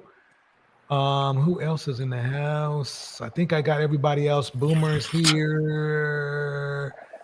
All right. Anybody on the panel? Oh, would he like- said this is his explanation. He said a key that can open any lock is a master key. A lock that can take any key is a crappy lock. Okay, Come so on. they're always deducing the woman's value down to some inanimate object. And it's never something of value. There is no value as it pertains to a woman. There's never any value as it pertains to a woman. These guys are always deducing them to nothingness. And these same guys expect a woman to value them some sort of way. Exactly. You know, BXX is in the house. I'm sorry. Go ahead. Sexy Red, she actually had a panel today. It was really interesting. And the conversation was basically, is there in the red pill, in the MammieSphere, is there, she's actually, asserting that there's some agenda that is of the rainbow community that is pushing a lot of these narratives. And it's at work. And there's been like I guess a code, a silent code. Hey, everybody who's rainbow, let's come hide behind this thing. And so that's driving a lot of this devaluation of women. It's not a joke. It's not a joke. It's for real. Like, we don't think women have value because we want men. That could be true. Yeah, and I mean, Pearly, I'm not trying to be mean, and I don't throw this like as an insult to anybody. I'm telling you for a fact, I see a rainbow person in Pearly. The mannerisms, like this morning, I watched her live yesterday. Not live, I'm sorry, her coffee morning or whatever? And she was talking about how volleyball, like it's her whole world. She had 3 sports like that. She's competing as a, like a masculine type of chick. Completely overwhelmed by it. It dominated her whole life. And I don't know if y'all know this, but I remember when I was in high school, those girls that were obsessed with sports, yeah, a lot of them, they graduated and they was rainbow. And I think she's hiding behind her male identified, she's hiding behind being male identified, being rainbow. That's what I'm trying to say. Hey, May, you think she's a lesbian low key? Do I think she's a lesbian? Low key. I think that's exactly what she is. She for her, I mean, it's clear, like y'all said already. Y'all said she came trying to look for something. She was looking for an angle. And the problem that she's dealing with now is that rainbow person that she is, it's not going to fit the environment that she is saying she belongs to. She's getting a lot of men being like, hey, I mean, I'm seeing a lot of it. A lot of white men, particularly, not black, but white men are calling her to the carpet. They're looking at her and they're saying, you don't even look feminine. You look like a man. You act like a man. You think you're a man, Everything about her is pointing to her being more than male identified. I mean, it really is. Oh, we have more that really solidifies that. There's more videos that really solidifies that. Like you said, I mean, the shape of her head, her extremities, her hands, and there are women that do present that way, but for the most part, you don't see them belittling other women. You don't see them objectifying other women the way that she does, as if it doesn't apply to her as well. Yeah, she thinks she's a man, and I would go to say that I think she's operating as a trans, whatever that is, a trans man, female. Like if she was a man trying to be a woman, it's a trans woman. Yeah, real confused, but yeah, absolutely. And the thing is that we know for a fact that we have unattractive women in the world. We have women who are too fat, too skinny, too tall, too short. What do we do as women when we actually want to be attractive to the opposite sex? We make up for it. We find a way to dress differently, to do a little extra. We try to, that's what we try to do. We try to figure out what is it that's going to downplay this, you know, or upplay that. My titties are too big. This is what I'll do. My titties are too small. This is what I do. Women have always done that. That's what half of these magazines have been about. How we can enhance our looks for ourselves and for the opposite sex attraction. That chick skips it. I mean, all you got to do is look at her ex-boyfriend. Have y'all seen him? No. DJ, have you seen him? Not at all. Oh. Was he the football player or a big dude? He's a chunky, cross-eyed black guy with really nappy, crazy dreads, dark-skinned, chunky guy. Yeah, And he, I saw a roast video on him too. yeah, Oh, he I've looked, seen him. I've he seen looked him. rough. He looked rough, y'all. And when you think about it, this white girl got rejected from white guys of her same class and background wanted nothing to do with her. And she can only seem to run into the arms of black men. And I was listening to her talking about her coaches and how she was trying to fight to be on the volleyball team. And I started thinking about it. I said that might be why she was trying to bridge that more than friendly relationship with that former coach, because coaches will put you in more if you get that special relation. I'm not saying it's always got to be sexual, but they got to like you a little more, be more invested. And so, And that's a good point. what's yeah. interesting is that her family has money, and a lot of times when families have money, they'll just pay for you to be put in too. Yeah, and she said that. She said, I did everything I could. And she was talking about how she was talking to her parents. I'm sure she wrote some of them little raggedy emails that she loves to write to try to cause problems for people. She probably didn't threaten folks' job and had her parents put pressure on the school, private school. But she said to no avail. 2 years, they never put her on, on as a star player. And she was talking about how jealous she was of this other girl who was much taller than her. So she's got a lot of long-term insecurities. And the main thing is for her to be a white woman with all that money. You think she would have went and got her some breast enhancements? I'm just saying. You think she would have gone and get her hair done? She done took her weave out already, y'all. You think she would go and get to the MAC counter and buy her $4,000 worth of makeup, hire her a person to contour and make that face look like something? You put some jewelry on. That chick don't try. She don't want a man. Okay. No, She she's looked like a cheeseburger. A cheeseburger. What'd you say? Yeah, her face looked like a cheeseburger. Let's shout out to Southern Belle. It's her born day. Happy birthday, Southern Belle, Belle. happy birthday. Happy birthday, honey bun. She's not a girly girl, and especially if you say she's an athlete, May, then that also contributes to that. They are not into, all of that. I don't know what her sexuality is, but I can see people saying she's got some issue with women. Sometimes, not all, because everybody's not the same. Women who are lesbian are more sympathetic toward women. So that would be the only part that I would say, but we're talking about Black women here. She knows her audience. Her audience are Black men who are frustrated with Black women. So she's doing, what she has to do to make that coin. Look, you know what I think? Pearly is one of them white girls that her white community don't want. She's like the leftovers. So that's why she had to come to us. You nailed it. You nailed it. I mean, she told us herself. She said she could not get any dates in high school, and it sounded like she couldn't even get any dates in college, because it sounds like to me, I mean, if you can get dates, you're not trying to have drinks with your coach. I'm just saying.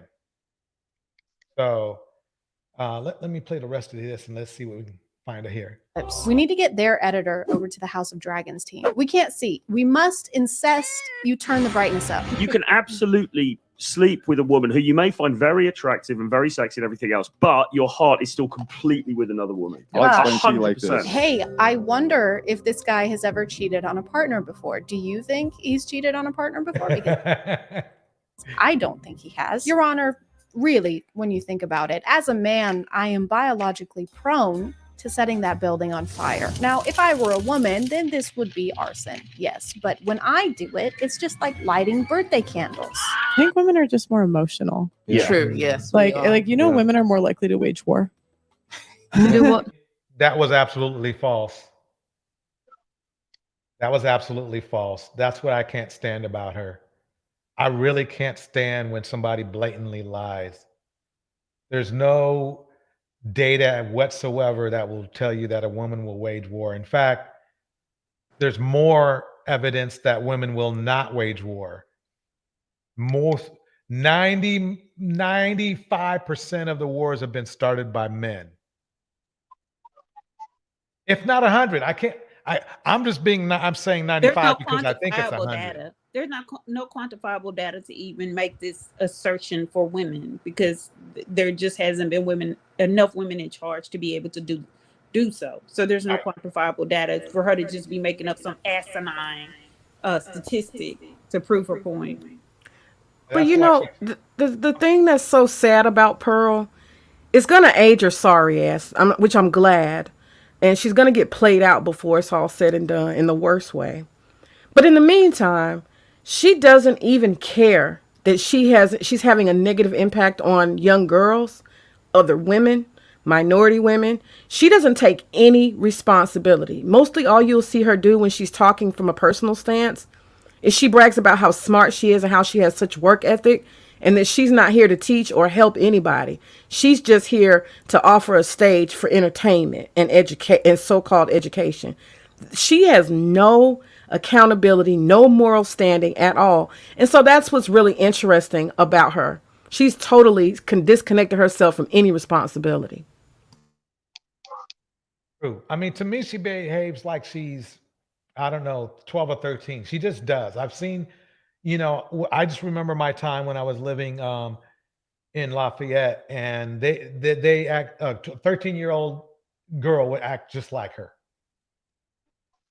To wage war. How are there statistics for things that haven't happened, Pearl? You can't just be like, well, I know this technically hasn't happened, but if it did, this is definitively how it would. Like percentage wise. Like I know more men have because more men have been in power, but women are actually more likely to do it when they're in power. What percentages? You can't just scientifically back a hypothetical. Let's take your theory and apply it to this diagram here. So first, identify the problem, women, obviously. Number 2, collect data. This one's a little difficult because you don't fucking have any. And 3, create a hypothesis. So do women start wars? Have women worn wars? Venville women wear wars.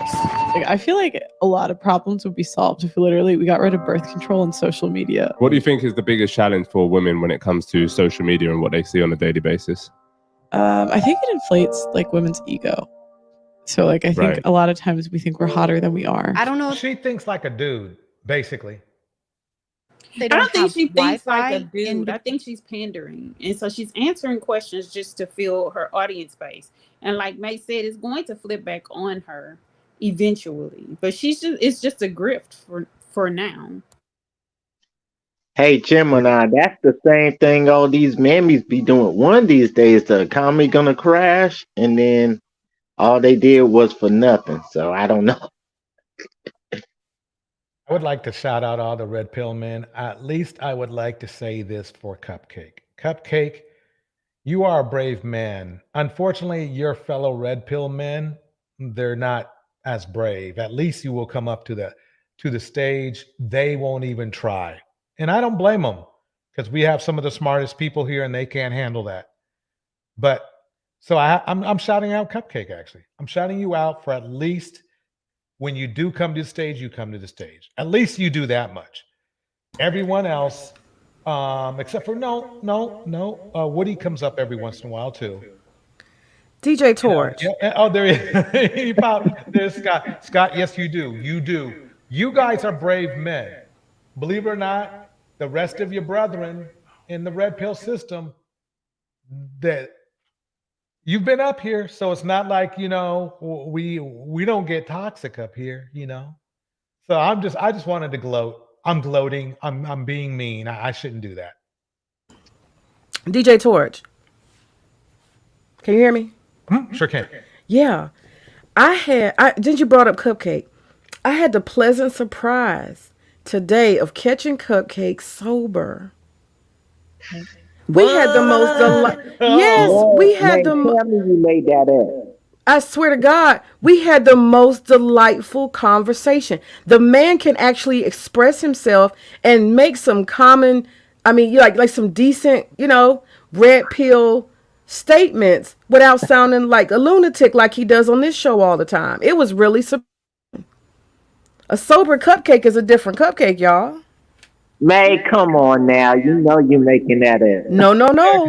It's recorded. It's recorded. Isn't there something? I thought, isn't it a company in Georgia called the Drunken Cupcake or something like that? The Drunken Cupcake. No, I'm not being funny. I'm serious. Gemma not trolling y'all. No, I'm serious. Isn't it? I want to say it's. Look, now you're gonna make me go look. We do got something called Drunken something around here. I can't remember what it is, but yeah, you're right. We got something called Drunken. But yeah, he was sober. It was amazing. I like to see that footage, May. I think you're trolling. I'm not. I swear. I was surprised. He has his moments. Yeah, he's different sober. Very different. I take your word for it, honey, May. Right now, I'm about to show a Breakfast Club clip with yours truly in it.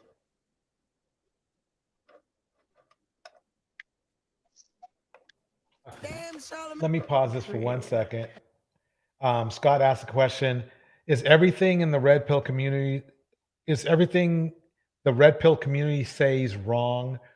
And no, I wouldn't say everything. No, but they say enough untruths that it really negates any of the points that they make. And the core issue is that they're blaming Black women for their problem. And you would think they would start with themselves. With as many problems as us Black men have, you would think we would want to get our stuff straight before, trying to make other people accountable. Okay, I just I just want people to know I'm not trolling. It's Savannah's Drunken Cupcake. Oh, okay. Yeah, I hadn't heard of that place. Yeah. Maybe Cupcake will be in there. Who knows? Of course he'll be in there. He likes to drink. But look, to answer Scott, I just wanted to say, in my opinion, I think that certain stuff that is in the MammieSphere could be, a red pill could be true. Because anytime there's a movement, there's got to be some levels of truth to some things that are said in order for it to have any grounding, right? But the problem is, somewhere along the way, in my opinion, what started out as a men's movement for men to be more manly and understand what manhood is and enhance that, I personally think it got infiltrated by the LGBTQ agendas, the DL men, and I also think that the incels have taken over the red pill. I think between those two and all the, what do you call it? I guess the incels are the simps, right? And then you got the passport movement, which is basically incels and men who are being pushed out of the gene pool. This is a bad company, my brother. Bad company. You got to ask yourself, when you look around and you see nothing but bad company, do you belong? I'd like to jump in here and say that the women, I mentioned, the women, we call them mammies, but the things that men want women to do, submit, and all of these things, like I've heard DJ say several times, when a woman becomes pregnant outside of marriage, or really any time, she has submitted to a man. A man has come to her and said, I want to have sex with you, and she submitted. And then she got pregnant, and then he's gone. And so we call her a mammy because she gave in without having boundaries. Mammies do not have boundaries. And you see them all over YouTube talking about how we should lay down for men, do what they tell us to do. And the result of that is a lot of single moms. Not saying all, but we got to, when a woman did not set boundaries and she became pregnant and she did not have any protections around her and she finds herself in a vulnerable place, she didn't plan right, but she submitted herself to someone who wasn't the one to submit herself to, and she ends up vulnerable. And I would say she was in her mammy space. I agree with that. Very good point. I had a thought the other day, y'all, and I said, what actually would end the gender war? How could we just end it and it'll just be over and dead and done, at least in the Black community? And I came up with 2 ideas. I'm ready to hear that. It might be technically flawed, but this is my starting point. I got to start somewhere. So I said, if women would say, we all collectively are only going to talk to a man who has a home for me to be a woman in. Are we not halfway there? Hell no. Come on, May. No, I'm telling you, it solves a lot of problems. I'm not saying that's the only requirement, but I'm saying if we just started with saying that, but most of these guys don't have homes. There you go. That's my point. But so that wouldn't end the gender war. Oh, damn. I guess I got to start over. Okay, what was the second one? Okay. Damn. The second one was if men said to women, I only date women without children.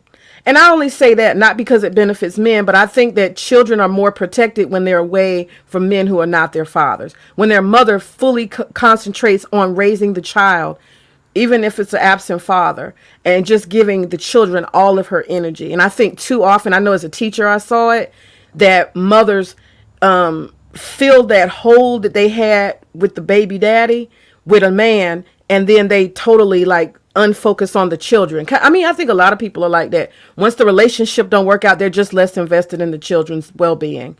So I don't know. Those are 2 thoughts I had, but yeah, I could see how. So you're saying that if single mothers take themselves off the market, period, and only single women that don't have children are on the market, then it would make the market a better place for who? Yeah. Those single women without children would have to be willing to date men who have children, right? They can't make not having children stipulation. Well, the men don't usually take care of the children. It's the women that take. I'm thinking about protecting children. That's what my mind is. And most children, I think, are with their mothers most of the time. I don't know, but that's what I'm thinking. And so to protect more children, it would be better if women said, let me focus on my children. Okay. Don't bring some man in the household who gonna molest, I can't say that word, who gonna mess with the children, male or female. Don't bring men in the household who will do X, Y, and Z, or who will take and make himself a distraction, or be jealous of their children, or he wants to antagonize the absent father, or it's a lot of dynamic. I just don't like that. I don't like children being exposed to people who are not their biological parents. I just don't like it. I don't either, but what's going to happen is the pendulum is going to swing, because you're going to have single women who say they don't want to deal with a man with children. A lot of single women will say that. So then you have the men who have children off the market, and so you have a very small percentage of men who will be eligible to date women without children. So you're still going to have a war. Yeah, you're right. Oh well, scratch it. Start over. Yo, A May. reminder: when you're not speaking, to mute because we have an echo going on. Oh. What happened? Just when you're not speaking, mute. Oh, I will do that. I'll do that. I got a solution, yo. You ready? Go for it.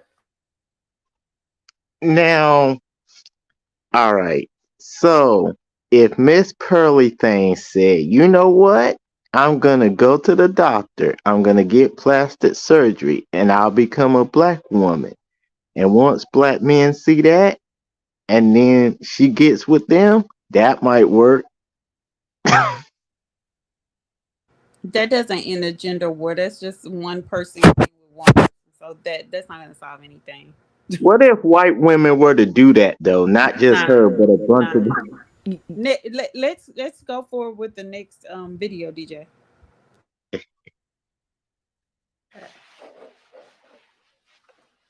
Who got the donkey of the day today? Wow, just hilarious. Donkey of the day for Monday, March 6th goes to a man with 7 kids and 7 baby mamas. Now, I try not to pay attention to these people. You know what I'm saying? I see these people telling these outlandish stories on YouTube and TikTok because nowadays folks is saying and doing anything to get some attention. And being that we live in a world where nobody cares about the truth, if the lie is more entertaining, folks just be getting online telling these outlandish stories just to get some clicks and subscribers. Now, I don't know if this story is real, but the idea is, and that's what I like to discuss and critique, the idea. Okay, the idea that digital D-heads like this young man put on the FBI's internet. Now, as I told you, this man got 7 kids and 7 baby mamas, but he don't take care of none of them. Okay, not a one. Why? Because he said he told those young ladies from the beginning that he don't want them. Now, let's go to the FBI's main source for Exhibit A's YouTube to hear this young man speak. Now, for the past few days, I've been going live, telling my story, speaking my truth. And a lot of women having an issue calling me a deadbeat because I tell them I was being irresponsible, yet not wearing protection. But I always tell these women that I got pregnant that I do not want to be a father to these children. And I offer to pay for the abortion. Majority of times, they'll either take the abortion or they'll take a plan B. But only these 7 have kept these children. But the crazy thing about it is they want me to be responsible for some children I told them I did not want. So for some years. The state, the country wants you to be responsible. That's how ignorant this fool is. Now, some of them been trying to get in contact with me, access denied, because I don't really know why you're trying to get in contact with me. I done told you I did not want them kids. We both was irresponsible about the decisions we made. Oh, I'm eating right now, but that was just some stupid ish because it's like this. Just because there are laws in America. And just because you're telling us that somebody agreed to your way doesn't mean it's under the law. So he's trying to act like he's the king of 7 castles when technically he's going to end up paying. And what's funny is that people need to tell him this. Because when you're telling him this, you're telling other men who think like this. The law is not going, and that's why Red Pill hates the law. That you know how the Red Pill goes, oh, feminism and the courts are against us. Well, if you do stupid shit like this, shit happens to you. There's a point where you have to take responsibility. This is kind of the theory of everybody's wrong but me. Now, remember now, he's made more than 7 women pregnant. If we're 7 women. Wait, hold on. 7 women have made him. I mean, he's made at least 7 women pregnant, and then more. They bought into it and got an abortion, which ain't cheap. I'm sorry, what was that, Jim? If we're to believe what he's saying. Right. Because really, my conclusion last time, which was brought up by I believe what Annalicia was saying last time, that he might be making this whole story up. Because this sounded weird. It had holes all over the place. And I guess we'll find out, because I'll be playing more of this video. That night, yeah, I could have pulled out, but I didn't. And I ain't care to pull out because I'm not the one they're going to have to carry a bag. Another point I got to make is I thought the red pill was all about a black man's, and I don't know if I believe it or not. Put the chicken down, DJ. He tearing that damn chicken up. I'm listening. Okay, it's trail mix. It's trail mix. But think about it like this. I thought the Black MammieSphere was supposed to be about, now I say I thought, that could have been, and I mean that in past tense, was supposed to be about Black men doing good things and maintaining their reputation.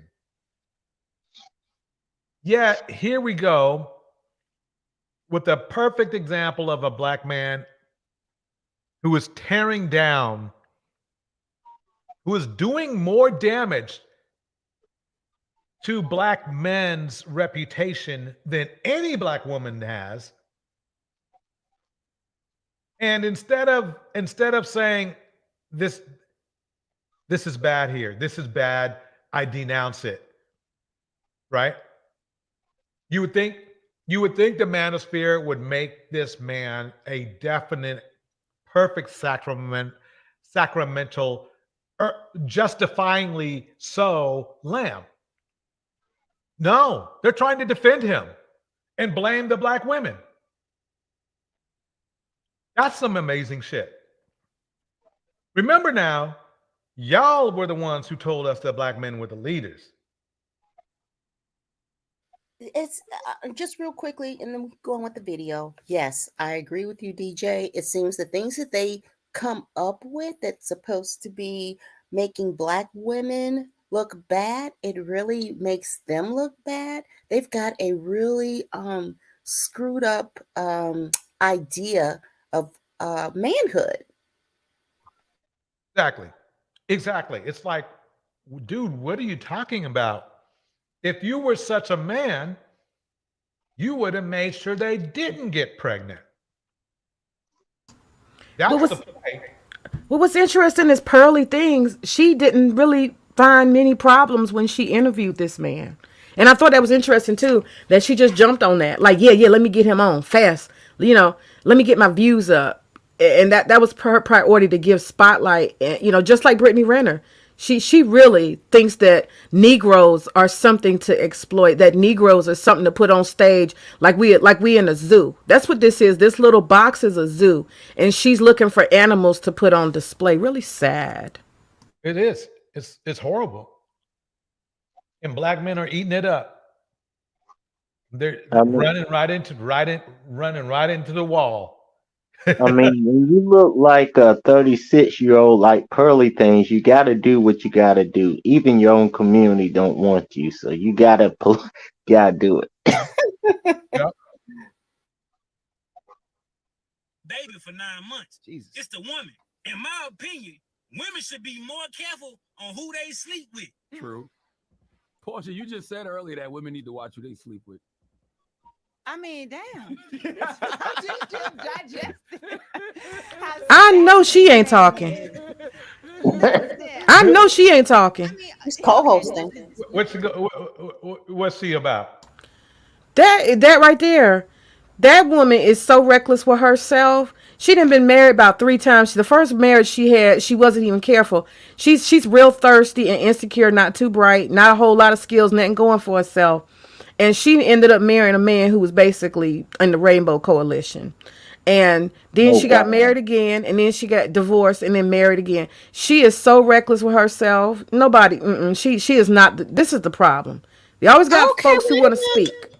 Go She ahead. is a millionaire. She's been married twice. Her first husband was a baller, I think NFL, and she had a child out of wedlock with another millionaire. And now her third husband is supposed to be a multi-millionaire African. So of course, in her realm, she would be considered doing the right thing. Cause she In got her, some money and she on yeah, TV. of course. Well, that's That's that. what Look, that's what that she. modern woman stuff. I ain't no modern woman. Now that I would say she is modern, but I don't like that term. But No, I don't either. I don't either. No, but Portia is piss poor to be trying to give anybody advice. She's the last one. She's one of them Real Housewives, y'all. Real Housewives of Atlanta. Portia is not the one. Oh, okay. That said it all right There there. you go. There you go, right there. Love and hip hop. No, Real Housewives of Atlanta with Nene Leakes and all of them. Oh yeah, I seen them types.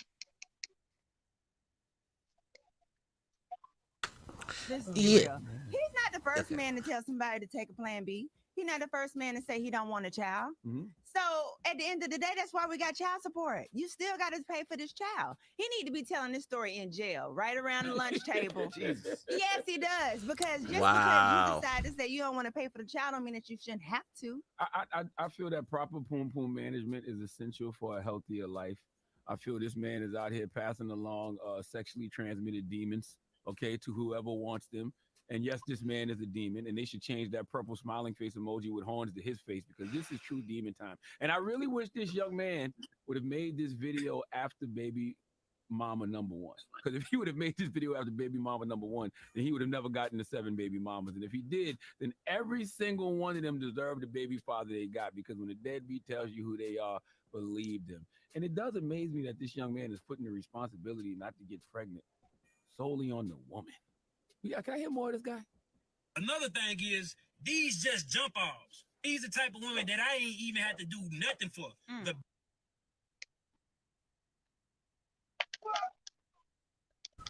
Yeah, he's right.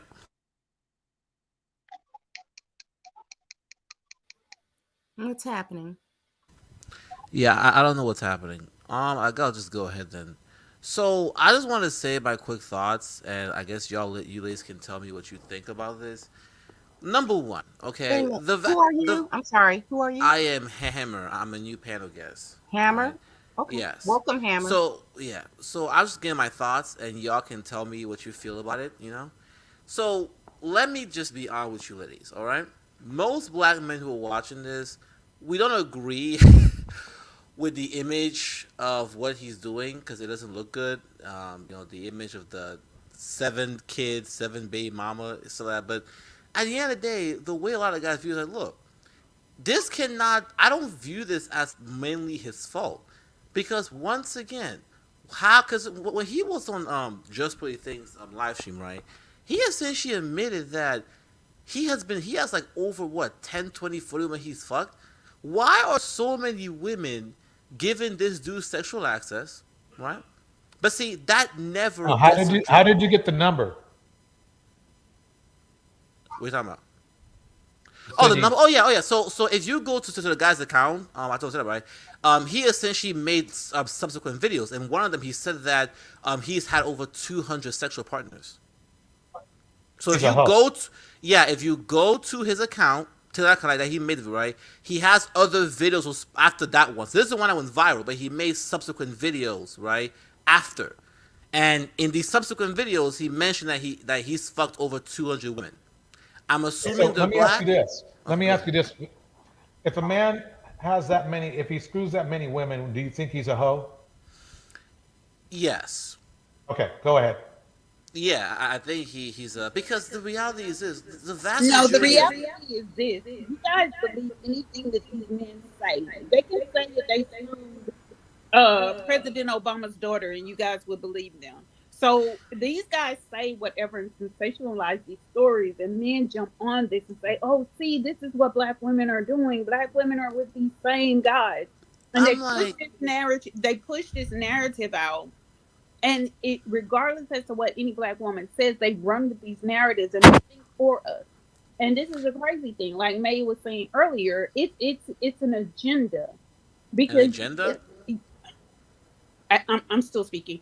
It's an agenda that they want to present this image of black women because they want to deter black men from being with black women because they want black men to be with other black men.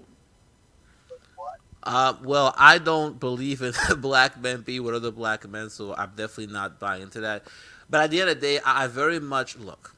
Do I believe that the black manosphere sometimes over exaggerates the issue of black women? Yes. In fact, that's one of the reasons why I don't support the pastor bros, because they will complain about certain things about black women, but then they will go to other countries and deal with that same behavior there. So, that's what gets me angry. But at the same time, let's be honest here, right? There is some truth to the fact that a lot of them do tend to flock to a certain type of dude.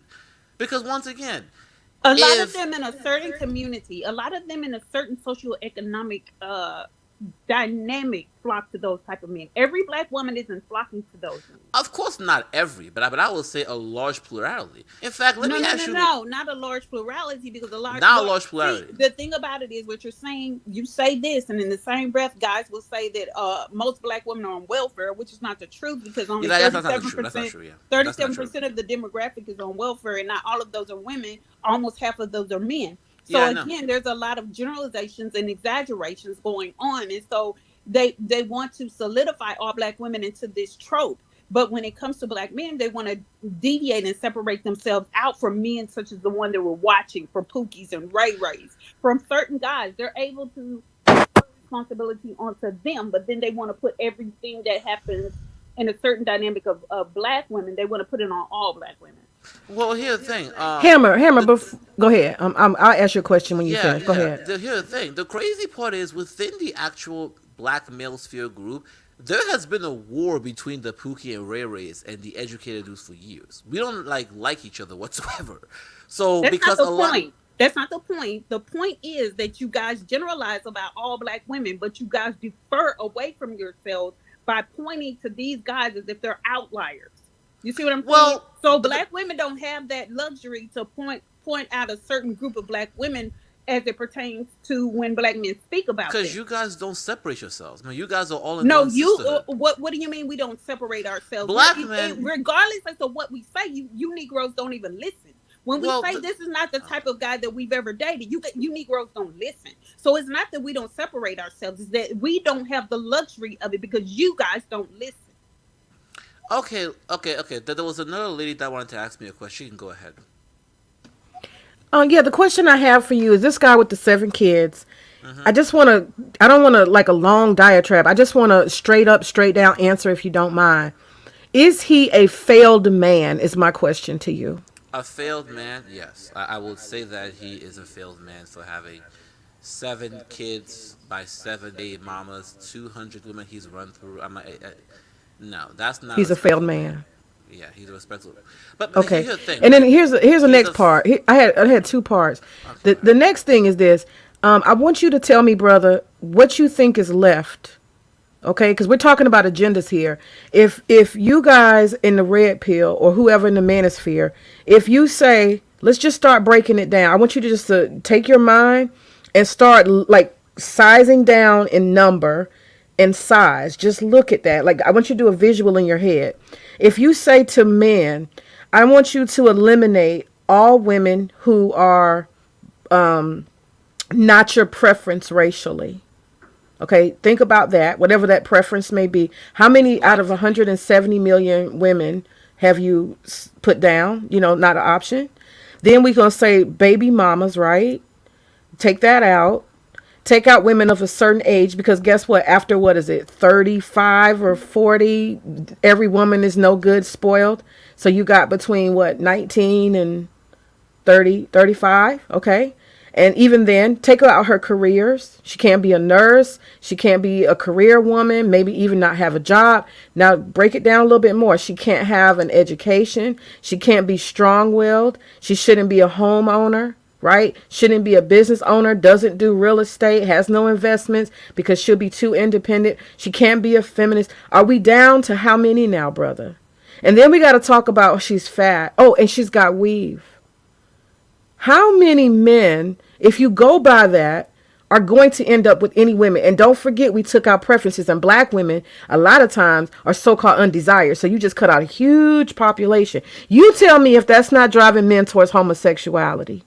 Oh, and she can't wear sandals if you listen to O.J. Jackson. Yeah, Brother, are they driving you towards homosexuality and hopelessness when it comes to women? You tell me. Well, here's the thing, right?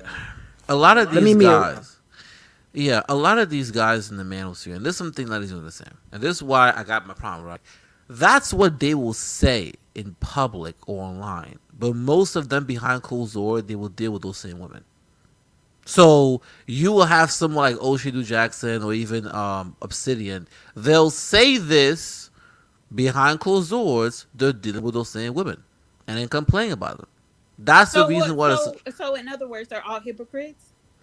They're not all hypocrites. I'm not gonna say because there are black men who are in the past who genuinely are going overseas looking for non-black women, but the reality is, it's not the majority, but a large percentage of the guys who are online in the manosphere, you know, they may have legitimate grasp at black women, but when they're real dating lives, they're still dealing with them, and they try to live vicariously to young men. So they're hypocrites. He's being honest here. He's being honest. Some of them are hypocrites. You right? said a large portion. So is it a large portion? Okay, here's what I will say. Out of 100% of the men there, 40 to 50%. So close to half. Let's talk about the main ones. Let's talk about the leaders. Let's talk about Obsidian. Okay, Obsidian. Yeah, Obsidian, O'Shea Jackson, many of them do have, because you know, a lot of these guys, their preference, I know you ladies may not believe this, but the preference is still black women. That's what they still largely attracted to. It's just that, yeah, so like Obsidian, like O'Shea Jackson, the preference is still black women. It's just that for them, you know, they believe that they want black women, well, they say they want black women more feminine, submissive, whatever. But despite all the stuff they say online, they still prefer black women. That's what they deal with behind closed doors. We understand. I get that. We understand that for the most part, but still, it doesn't negate the hypocrisy. It doesn't negate that they're saying things that they don't qualify for. I appreciate. Men want women that they just do not qualify for. These are older men that want younger women that they don't qualify for. And they're selling this bill of goods that every woman should be some kind of way acquiescing to black men who have nothing. And then what happens is if you really listen to these guys, like they will initially say to younger men, you need to wait and get your money up. And to older men, you need to date younger women. So in essence, what they're doing is they're taking the young men out of the dating pool. By telling By telling them that they don't wait. By telling them that they don't qualify because they need to get their money up. So what this does is it leaves more room for the older men to get with all these younger women. And then let's just say these younger women are willing. So at this point, they've gotten with all these younger women, and now guess what? Those women are now ran through. And so that puts them out of the dating pool, or they've had a child with an older guy, and it pulls them out of the dating pool. Yep. So what does that leave for young men today? So then the young men become the oldest grown men for the next generation of young men. Yeah, but Gemini, you laid that down, honey. You laid it down. That's the game right there. You laid it down. Yeah, older men want younger women. They do not see it. It's like, how do these young men not getting that? Some of them are getting it. I'm good. They're like, wait a minute, let me answer. Up. Okay. They're like, wait a minute, hold up, something is not right in the milk. And wait, let me address this comment before you go. 70% of them are overweight. So are 70% of the men.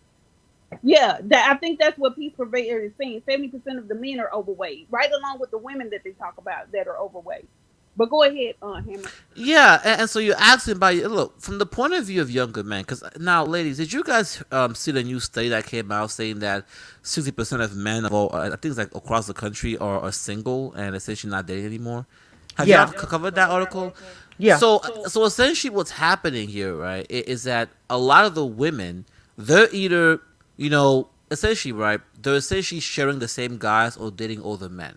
So when it comes to younger men like me, because we are at a point in our lives where, let's keep it real. Like, when you're a young guy in your early 20s, you don't have a lot of resources. A lot of times you're living with your parents, you're struggling. Brother, can you hold on just hold that, pause that real quick. Yeah. Your assumption right there was that women are dating a few guys and all that.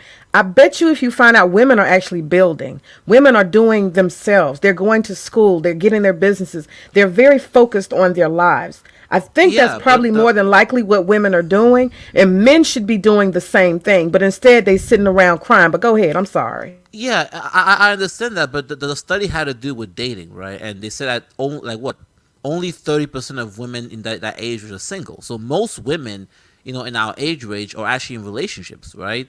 Some of them are the same step, but that's a minority. But most of them is with men. So either with men, they're on the group, or older. But ironically, the men, in their age, like me, most of us are single.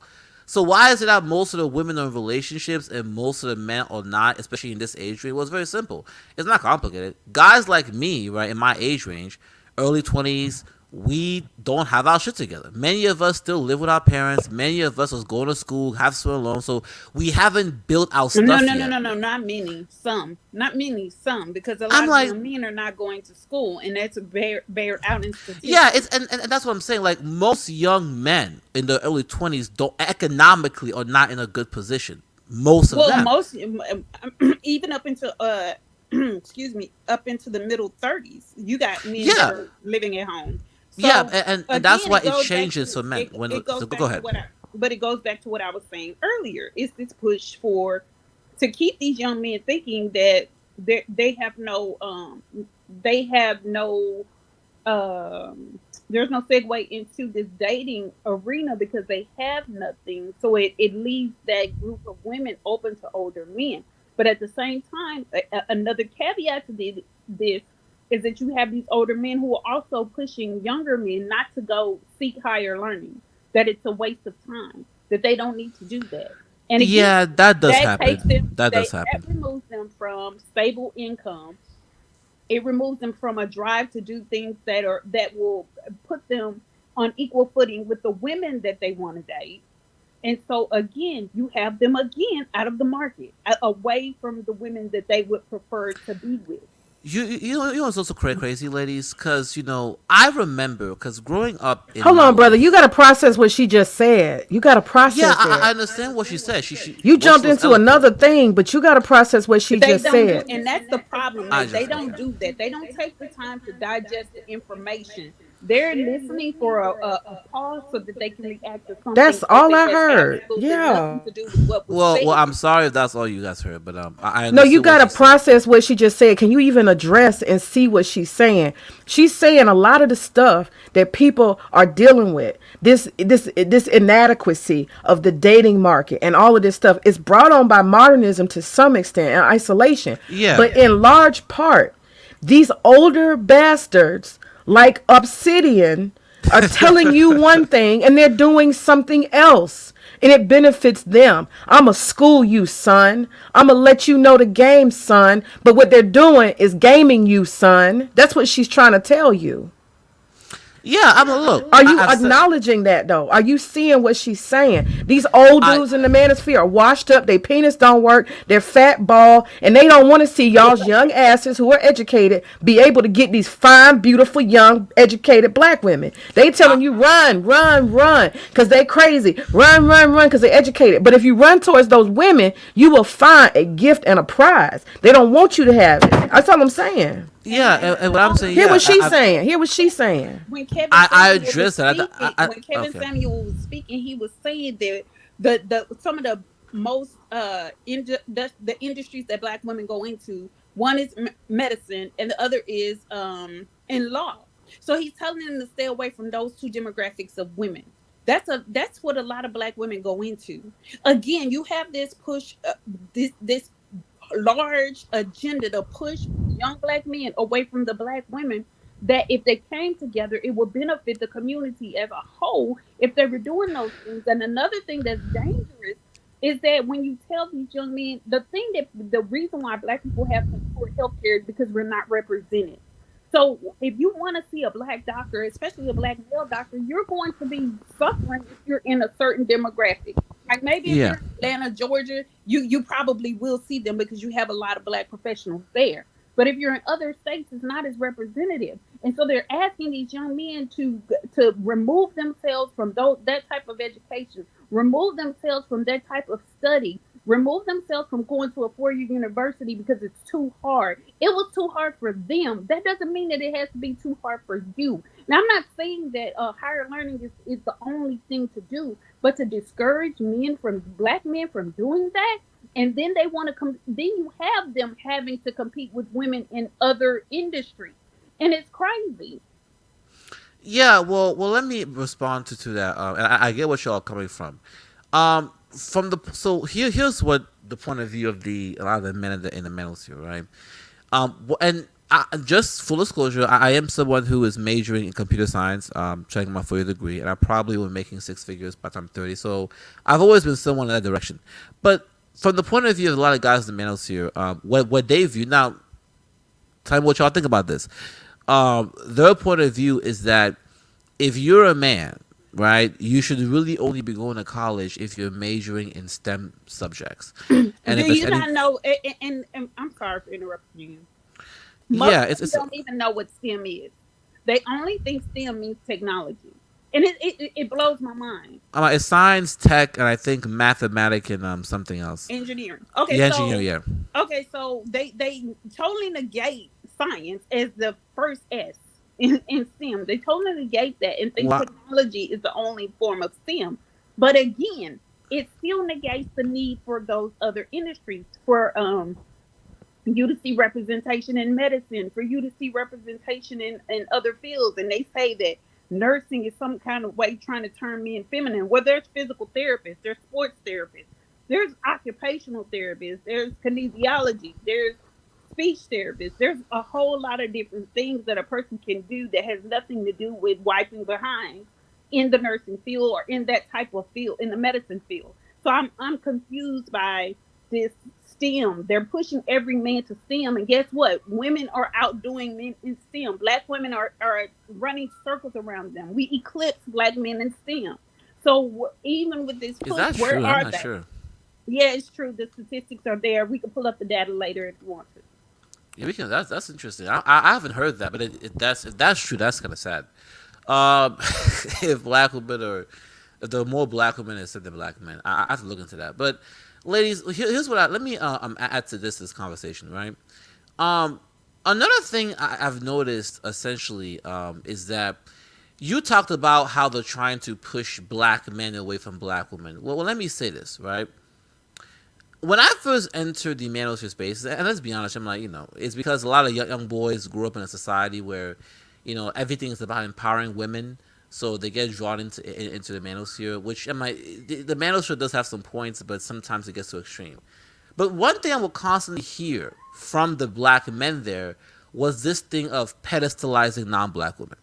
And it got to a point where it got extreme, where, you would have they will complain about a black woman doing something, but when a non-black female does it, she gets applauded.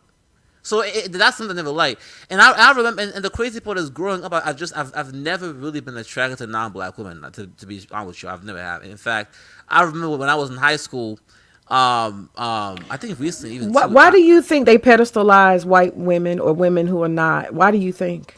Why? You're asking me? Yeah, in your opinion, why do you think in the manosphere you're seeing black men praise women who are of no color for what they do, and they, condemn black women? What is your? Why do you think? Why? The answer is simple. A lot of these guys, and I had this conversation with them too, right? They believe, and I've said it right, they believe that the problems they have within their own community does not exist in other communities. And what they don't understand, I had this debate, that a lot of these other women, they're just better at hiding their dirty laundry. Because I grew up in mixed neighborhoods. I know the fuckery with white women and Hispanic women that she got to do. I know that stuff, right? I know the fuckery with Asian females and how, they're portrayed as being submissive, but in reality, they're tiger moms. So they don't understand that how a lot of these other women, because the media just portrays black people's issues out in the open more, they're better at hiding the baggage in other communities. It's not until they go over there. I'm gonna give you a good example. There's a video right now trending of a black male who went to, I think he went to to Thailand, and his Taiwanese girl is beating his car, attacking him on video. And I'm glad you go ahead, DJ. Yeah, I remember that video. Cynthia G brought it up too. Where, and let me be quick. And my thing is that, look, I said, brother, this is what I was talking about, right? It's like, but see, when you say this, they make it seem as if you're pro-female. I'm not pro-female. I'm just telling y'all the truth. A lot of these non-black women are not better. They're just better at hiding their problems. And the issue is that when you go to these communities, you're never going to be accepted. You're always going to be the black dude over there, right? And he's learned the hard way. But anyway, go ahead. Sorry. Yeah, let me just tell you real quick. I spent all yesterday, and it was quite fun, y'all. Y'all do this. Type in wife beats husband in YouTube. Wife beats husband. Oh my goodness. You're going to come up with so many women who are not from, that's what majority comes up. I watched African women beat the hell out their husbands. I watched a woman from Trinidad beat the hell out her husband. A Brazilian chick, a Dominican lady took out her, what they call it, a cutlass, a machete. I saw her beat her husband on the street. I watched Asian women, Indonesian, Malaysian. Them Indian women be kicking asses. Y'all hear me? Them Indian women be wearing yes, they be wearing a full sari, slapping the shit out folks. Okay. And they're like that in the U.S. too. Yeah. To being around them, Asian, especially little Asian women, they're just not accustomed to being around them. Hey, I can top. So they all of that. romanticize them, and they have no knowledge because they're not around them like that. Well, y'all, Google search wife poisons husband. Oh shit. If you watch some of them YouTube videos, you will just see so many women whooping their husbands' asses. I'm talking about Latinos. There's one lady, she's slapping the shit out that man so bad, I felt bad for him. She beat his ass. Yeah, and by the way, this is the video. Hammer, let me do this point of correction, and so I can direct you to where to look at it. It's Pew Research in 2021. For Black women, 62%. STEM, Black men, 38%. Master's degree, Black women, 68%. Black men, 32%. Research doctorate, Black women, 65%. Black men, 35%. Professional doctorate, women 65%, Black men 35%. Peer Research, 2021. Okay, I'll have to get your word. So my question, ladies. So my question to you, ladies, is this: do you think that's a good thing or a bad thing? Bad. About what? Because in terms of that, because based on what you're saying, you answer the question. Oh, okay. Well, that's the question I was asking everyone. But okay, I'll answer first. Your own question. Okay. I think it's a bad thing because, in my opinion, because I believe that it should be black men should be doing better than the women. But also another problem with this is that if you have this massive gender imbalance, that means what? Let's say now you said let's say it's 30%, right? 30-60. No, let's say it's 40-60, right? 40% black men there and 60% black women, right? That means that a lot of black women who are trying to get with men who are on that level, they're gonna have to share dudes. No, they're going to have to go to another demographic. See, you guys have this spiritual mindset. I don't know about that. Black women don't need black men. Wait. Yeah. You act like black women don't have a choice. And this is the thing that kills me about black men is they think black women have no other choice but to be with black men. That's not the case. I got a couple points to make real quick. Okay. First point is that it's bad. It's bad. Those percentages are bad. But the simplest and most logical thing is for black men just to do better. The problem is we don't want to. What we want black women to do is do worse. That's the message from the red pill. Well, let me ask you a question. They want black women to stop going to school and get with a guy who's making $43,500 a year. That's okay. You see what I'm saying? But that's initially the problem. Instead of black men stepping up and just doing better, you've heard over and over again how Kevin Samuels tries to tell black, don't go with, black men don't date doctors, don't date lawyers, don't date, career women. But the bottom line is what he's trying to convince black women to do is trust black men no matter what, even if they aren't ready for marriage. Okay, so let me ask ladies a question because I really want to hear this right. Do you guys think that racism or feminism has anything to do with this? Because No. Racism has more to do than feminism ever had. But the thing So you don't think that black about it women is get prioritized? No, Oh. I mean this is insane. Why is there always an excuse for black men not to be able to do something? It's not an excuse to me. Don't have any more access. Black women don't have any more access to anything than black men do. We are at the lowest. Like it kills me. Do you know who benefits most from affirmative action? White women. I already know. Okay, and do you know who benefits the second most? I'm not sure. Go ahead. Asian I'm not sure about women. that. Asian women. Okay. So black women are not in this upper echelon where we're getting opportunities over black men. Black men were able to vote before black women. Black men were able to go to school before black women. So what all of a sudden changed? So, ladies, so what you guys are saying is that in today's day and age, that there are no programs meant to empower black women over black men. Brother, listen right here. Let me tell you something. Wait, you come in with a whole bunch of. Man, let me say something real quick. Oh, okay. I'm just saying what the men are saying. No, That's Hammer, perspective. I want to answer that question. Yeah, go ahead, brother. No, that question you have asked, Mm-hmm. the answer is no. There's nothing specific for black women at all. Okay.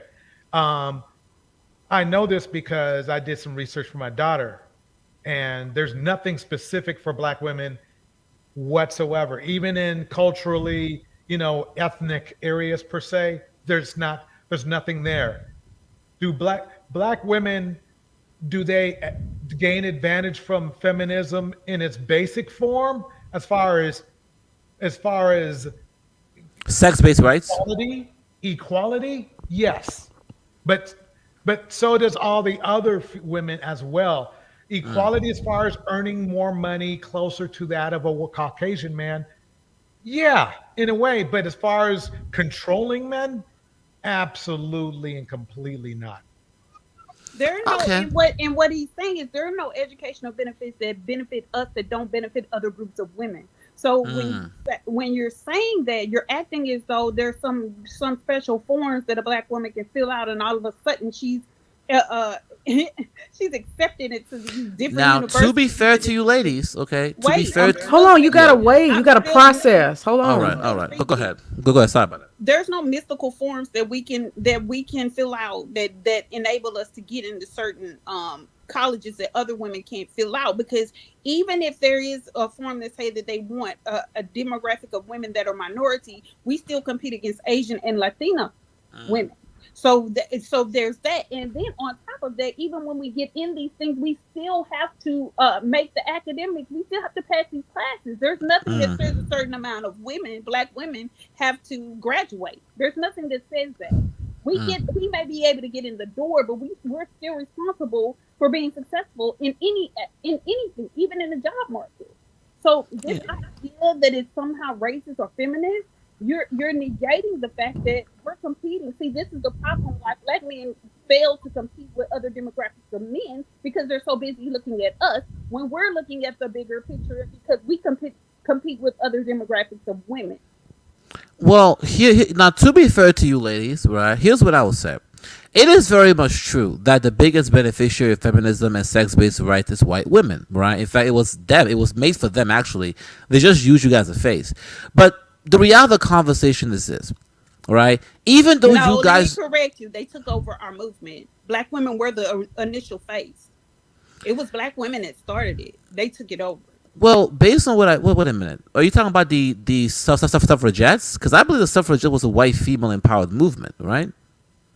Because it began with the suffragettes that went to the first, second, and third wave feminists. We're getting into the weeds. The reality, brother, what she's saying is right. White women decided to take over something. We don't got to pinpoint when, but the thing is this. They need to stop that lie. They're acting like black women have been handed a whole bunch of government coupons to everything and access to all. We work and we fight hard as hell out here to get everything we have. We do. And I could tell you, and I'm sure most of these women on this show and beyond can tell you, ain't nobody got no food stamps, ain't nobody gave nobody no free food, ain't nobody gave us a free car, ain't nobody gave us no free rent. Okay, ain't nobody gave us no free education. They didn't just pass us because they wanted to give us something because we black and we female. Sir, it does not exist. That is a myth. That is a lie. We have not been given shit. We've earned and worked hard for everything we have. Twice as hard, maybe 3 times. So I'm just letting tell you, these black men need to stop this bullshit, saying all this extra. Oh, they got a leg up. They got a benefit. I ain't benefited from, what do you call it? Affirmative action. That shit ain't helped me nowhere. Nowhere, not one time. I ain't got no subsidies, contracts, or shit because I'm black and I'm female or all the combination. So let's just stop that. And I'm gonna tell you something right now. If black men want to do better, guess what? They can, because the colleges and the universities, they have something called an admissions department. You can walk your ass in there any day, and you can write your name on an application and be accepted based on merit. So I don't want to hear nothing about black men can't this and black men can't. The schools are still open. Obsidian, take your ass back to school so you can be literate. Yeah, well, ladies, I definitely agree with you guys in terms of the fact that, in terms of feminism and sex-based rights, white women are the biggest beneficiary, right? You guys are in reality, you guys are actually. I think you're still missing the point. Well, let me honey, one thing I've learned about this man, because I'm a teacher and I listen to people and I pay attention to how they learn. You're not learning, sir. You are not learning. You have no metacognition skills at all. You do not listen. You just wait for a pause and then you proceed to talk with your former original opinion, and you do not consider a new one at all. Well, come on now, you gotta do better. You gotta do better. So let's address what's being said. Now, you said that you have never benefited whatsoever from, for being black and female. Is that correct? What I'm telling you is the apartment, my mortgage, my car, my credit, all the things that make my life exist today. The college I got into, it is not about any affirmative action. I got a business license just like you go get a business license. It ain't got nothing to do with race. I got all the other things I have in my life. So you're saying that all the opportunities you had, not a single one, did they consider you being black and female? You tell me when I went and got a car, what did being black and female got to do with that? They looking at a credit score. Tell me where's that black and female. Tell me when I went and applied for my mortgage or I applied for a lease for a building. Tell me where did that have a business license, Secretary of State, all the moves that people make. What the hell does that have to do with being black or female? Please. I like to stack on top of that too. Yeah, go ahead. Black women not only they literally have to pay are forced or trying coerced to pay more than any other group for the same items. So like when a black woman goes to buy a house, they try to charge them more in most cases. Obviously, they might get a deal here and there. Okay. Black women go out to buy a car. Women in general, you just don't want to. Yeah, women in general, yeah. You know that, right? Yeah. Okay. And it's basically down the line when it comes to almost anything. You go to buy a TV set, those guys are going to try to run game on black women the most. It's just, I've been in sales, I've seen it happen. So let's say even if the point you were trying to make was true, it gets slated out because of all the other issues. So okay. So in other words, I understand where you're going with it, but when at the end of the day, it's mute. What black men need to do, and the best support and help I can give black men is this: focus on your own game. Don't even think about black women, especially if you're in your 20s, right? Yeah, early 20s. Early 20s. Yeah, you shouldn't. Quite honestly, if you were my son, I would say don't even focus on a woman right now. They will come to you when you start getting up in your 28, 29s, and you're starting to get your stacks going. You got your own place. You got your own thing going on. You won't have to worry about them. The biggest issue that black men have is what we have between our legs. It's controlling way too many of us.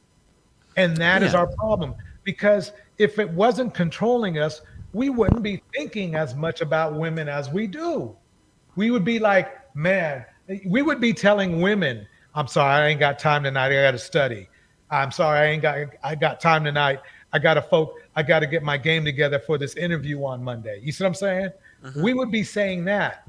But you have to ask, this is a question have to ask you. Yeah, go ahead. All men in the red pill system, are they truly thinking like that? You mean in terms of like, asking guys to better themselves? No, not asking guys to better for themselves, because that's really a mute point. Are the guys themselves focusing on bettering themselves? Well, a lot of the leaders, look, I don't know their personal lives. That's what they preach, right? They talk about self-improvement. That's why I wanted to get them out of the way. Yeah. Because that's what they preach, but I don't know their personal lives. I think you and I know that that's just lip service for them. Well, I don't know their personal lives, so I can say, but I know that's what they preach out in public. Right. So. In between 10 or 15 black women are bad videos, if you know. Yeah, that I agree with. I mean, it really gets extreme, and that's the issue I had with them, which is that, and let's go back, because here's the thing. Look, the problem I had with them was that they would over romanticize non-black women. And it got to a point in which you will literally have a situation where a non-black woman is behaving a certain way, and they will make all kinds of excuses. But I'm like, wait a minute. If there was a black female, y'all be calling her strag. But yet, because this girl's lighter skin, now all of a sudden, you want to let it go. So that's the issue I had with them. But my thing is this. My question is right, is that why is it that for a lot of black women, right? Okay. For most black women, when they see a black man who is pedestalizing a non-black female or with a non-black female, how does that make them feel? I've always wanted to know that. Hello? Speak for them on that, so I'll let you all handle that. Yeah, so okay, let me say it again. So the ladies on the panel, right? When black women as a collective or individually see a black man who is romanticizing, pedestalizing a non-black woman, or who is dating a non-black woman, how does that make you guys feel as a collective or individually? Hello? Ladies, are you there? Well, I'm glad you said that, because that takes us back to our whole goal here, which is to talk about Pearl. And as you see in this picture right here that Cynthia G is talking about, there's a pedestalization going on.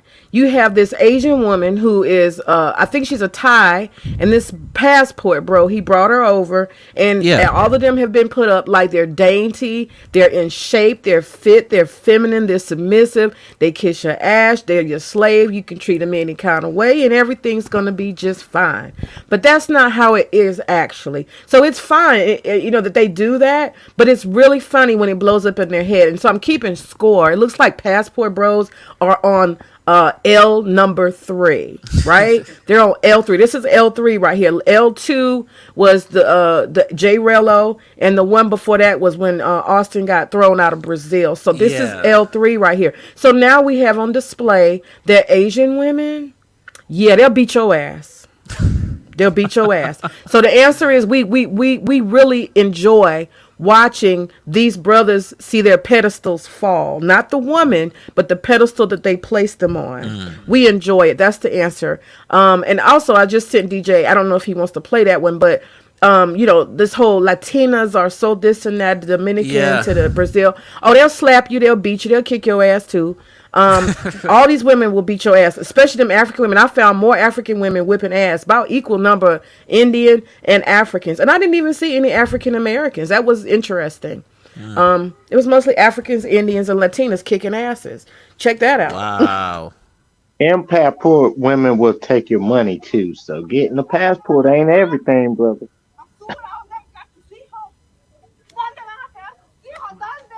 Whoa.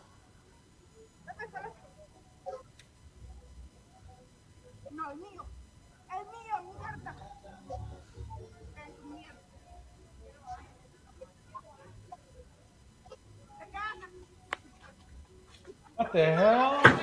Oh!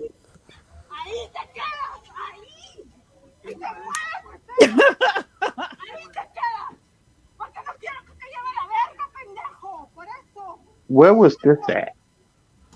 I don't know, some Latina lady. She wore his. He tried to walk away.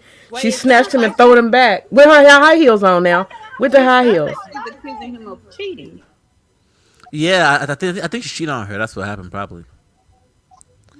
And the crazy part is, I've actually interacted with Hispanic women in real life too. And one thing I noticed is that they're not as submissive as some dudes like to paint in the manosphere. Because I remember in the early days, right, they were saying, y'all need to go out here and get these Marias. I said, okay.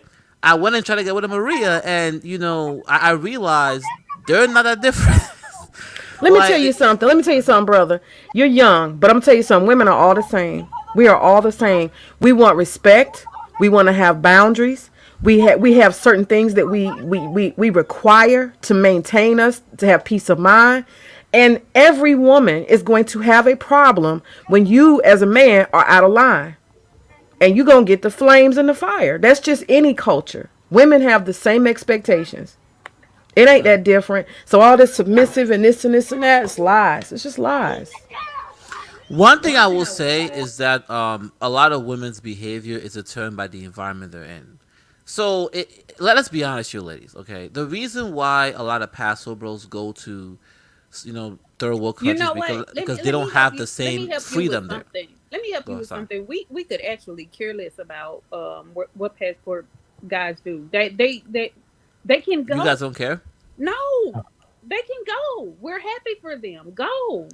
Do you feel any kind of jealousy or some kind of way? Brother, we are trying to focus on Pearl and her pale ass and how she is lame as hell because she don't live nothing and she's just a grifter. That's what we focused on here. We have had endless discussions about all this stuff that you keep asking about.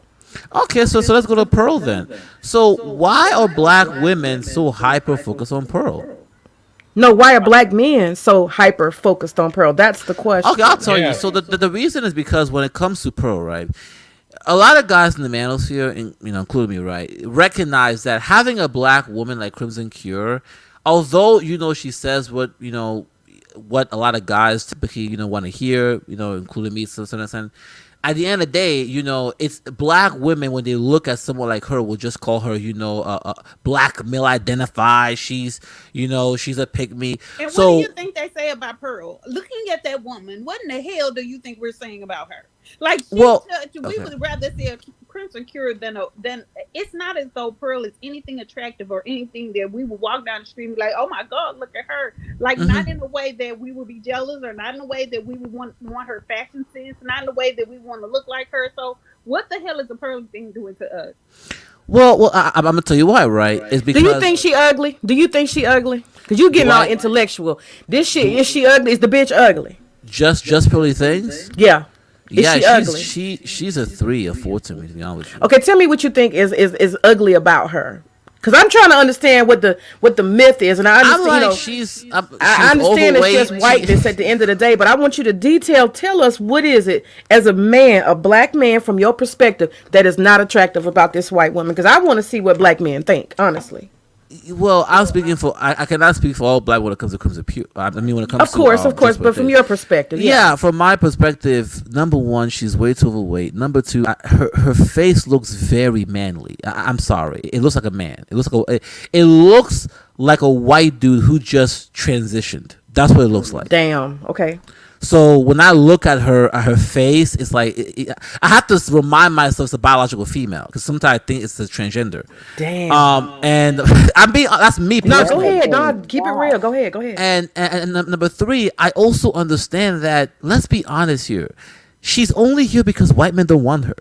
Let's come on. Let's be honest. Like white dudes, most white guys do not want just Pearly things because she doesn't have the look they're looking for. That's why she's over here with you black dudes. So all of those three things together is why I don't really fuck with Pearl like that. Now I understand. Okay, hold on, wait, hold on. When you said she doesn't have the look that white men are looking for, can you describe that? Because clearly it's something different than black men look for in white women. What is it that she would look like if she was going to be attractive to white men? Could you describe that? Well, I'll tell you exactly. Look, I go to a school mainly like black white folks, right? White men, especially in her class, that class where her father is a millionaire. Okay. So the men that are in her class are white men who are rich and wealthy.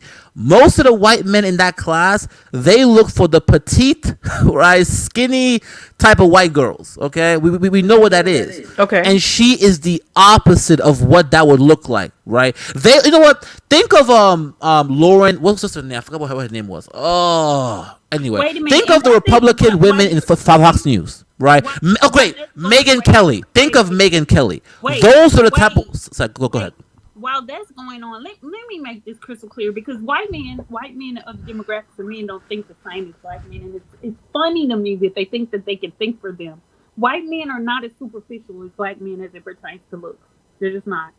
You will see some common looking white women with some nice looking white men, and you're looking at them like, wow. Yeah, so they are not as superficial as black men are, and it irks me that black men always try to think or speak for them when they're Well, not. it depends, right? Because remember, the white men who are in her. Remember, her father is a multi-millionaire.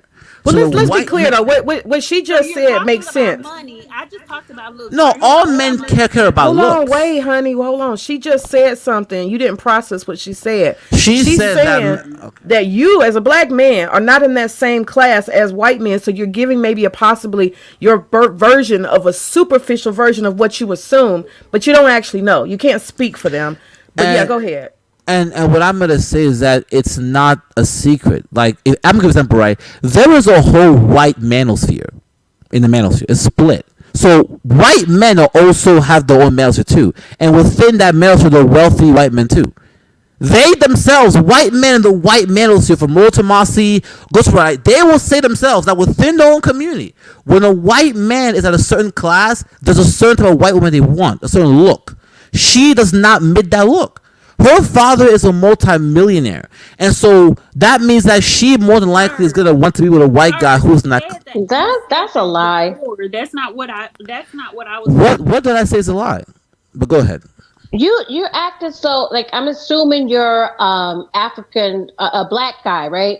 I was gonna say Afro American, but you're a black man. Yeah. Okay. Yes. Well, anyway, what I was saying was that how can you speak for how can you speak for white guys? I just told you, right?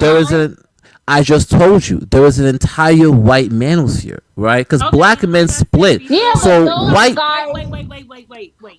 What I said had nothing to do with Pearly. I'm saying in general that white men, the way that they think and the way that they choose their women is far less superficial than black men.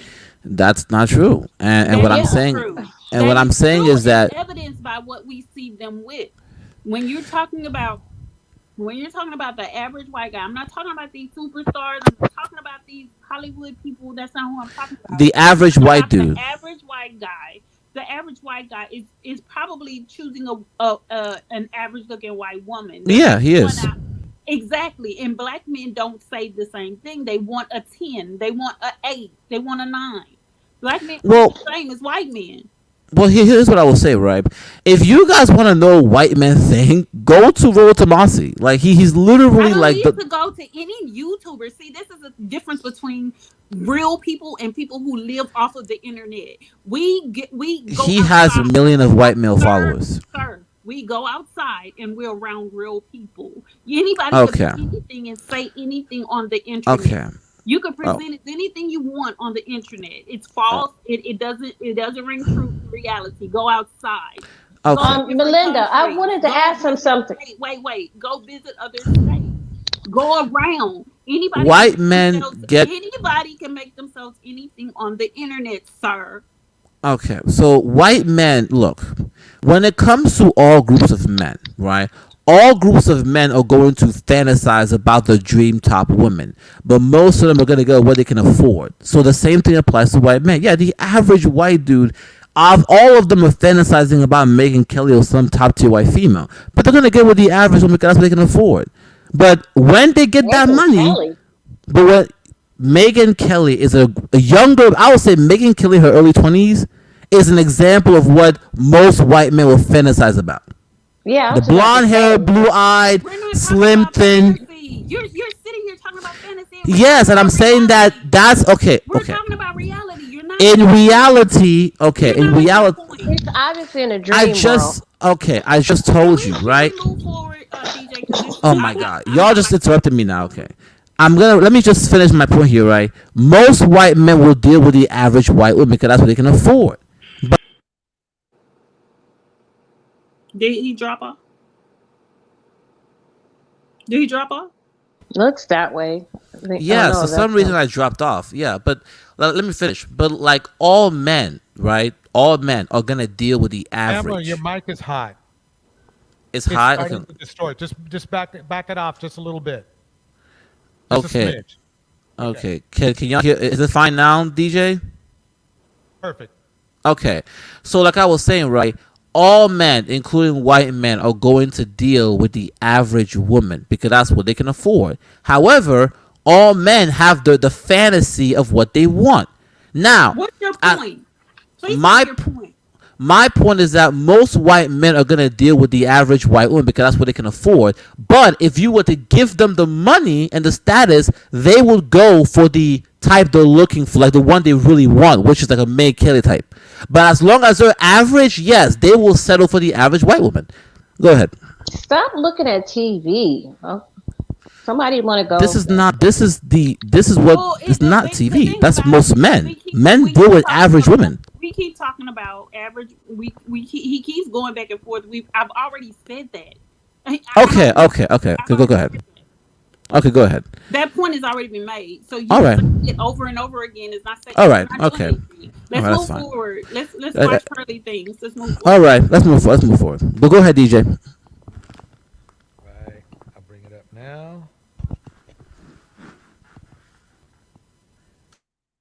Disparages within color. She negated the disparages within disabilities. So all she's speaking from is a white privileged perspective from the daughter of a millionaire. So she doesn't have that's like 45 saying that he thought you needed an ID to buy groceries. Like these people are so far removed from reality.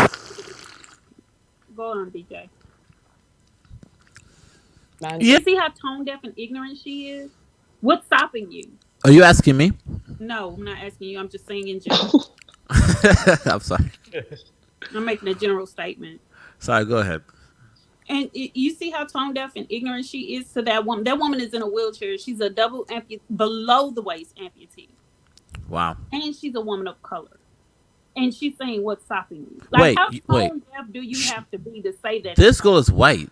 You talking about this girl in the brown shirt? That girl is obviously she's of Hispanic descent or Latina descent. Come on, bro. She's white. Yeah, but that's she's white. white. She's white passing. Come on. Hispanic is not a race. Yeah, she's obviously white. Again, ladies. Like I said, she's still a person of color in terms of her mind. How is she a person of color? She's white. In terms of, are we going to argue this? Or are you going to listen? Or are you just going to argue back and forth?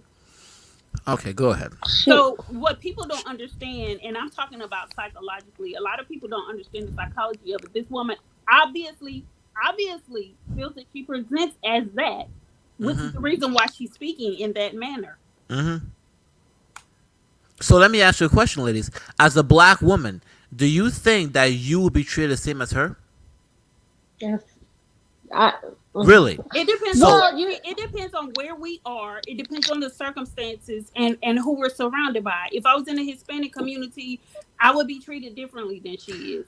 If I was in specific white communities in specific areas, if I was in California in a specific area, maybe so. See, you want a blanket answer, but there is no blanket answer. It depends on where you are. Okay, my thing is this, right? Let me clarify the question. Okay, let me say this will. quick. Okay, go ahead, DJ. Yeah, yes, go ahead. Go ahead. Basically, basically, I've had experiences. This woman is a white woman. I have to actually. Yes. She's going to get, unless they dig deep, she's going to get the same advantage a white woman's going to get, with the exception of obviously her limitations. But other than that, she's basically a white woman.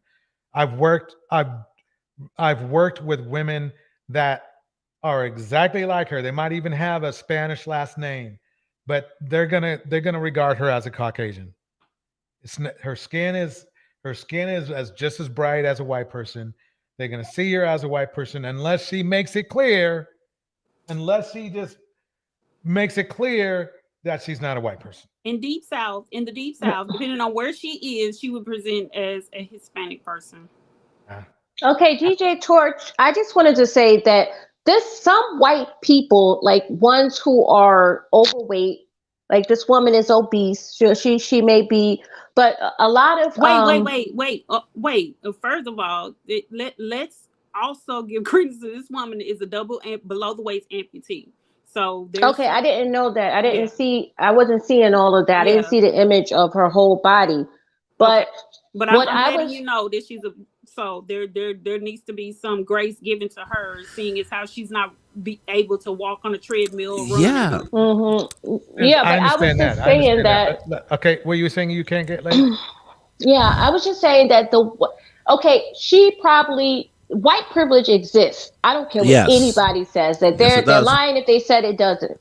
But I believe that a lot of white people, like in her predicament, being that she's disabled, and also that she is society kind of judges people like her who are like she's obese.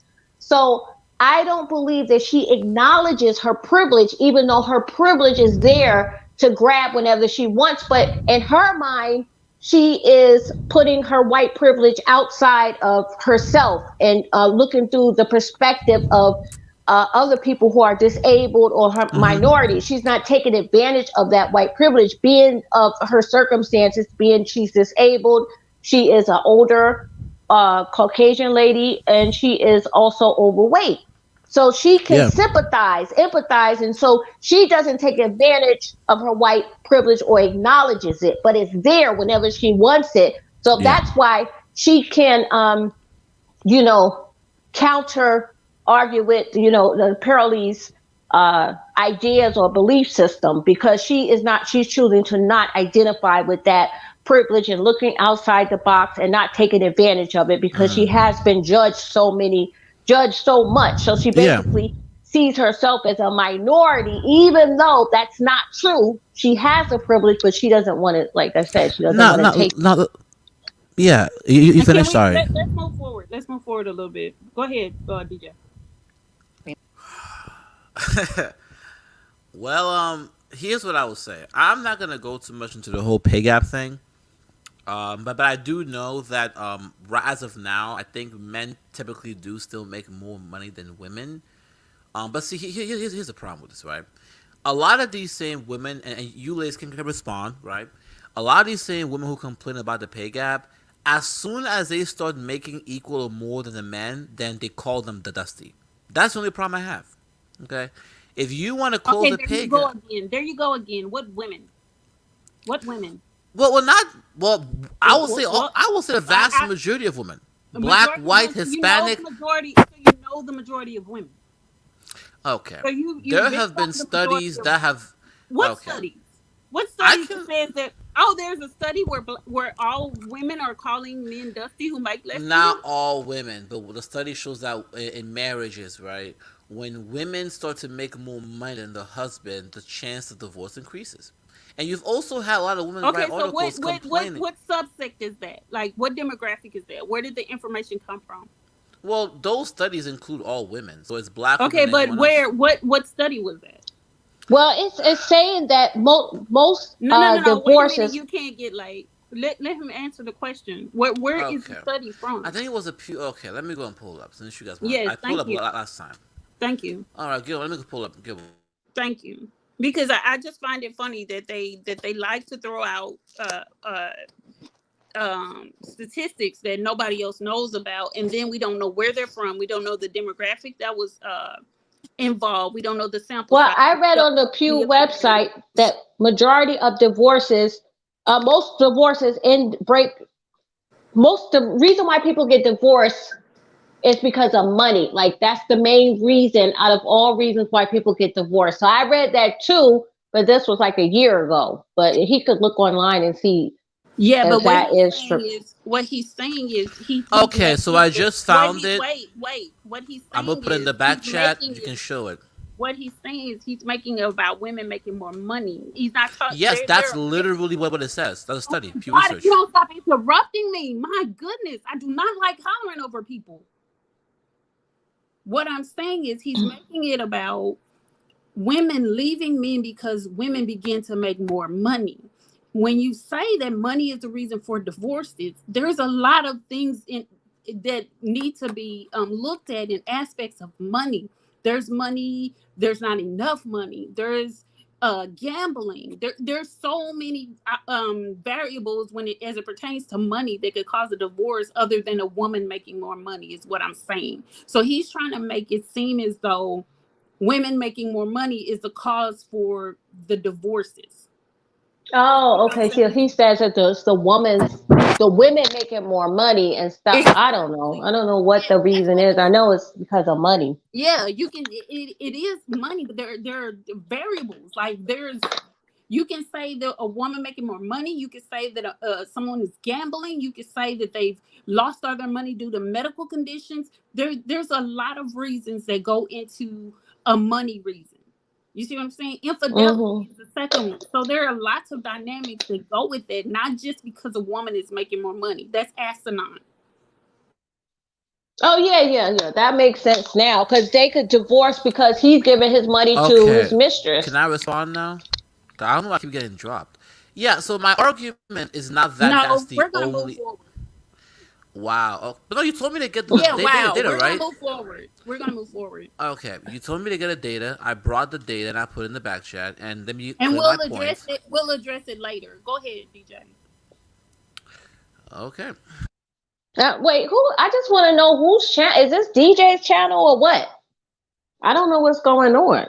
I'm a co-moderator. If there's a problem, you. Yeah, it looks like it looks like it's her channel, but go ahead. No, and this divide and conquer, this triangulation, I can drop you both off. Okay, well, whatever. I don't have time for this. Well, we don't have time for it either. How about that? Go ahead, DJ. It looks like they're saying there's a copyright strike.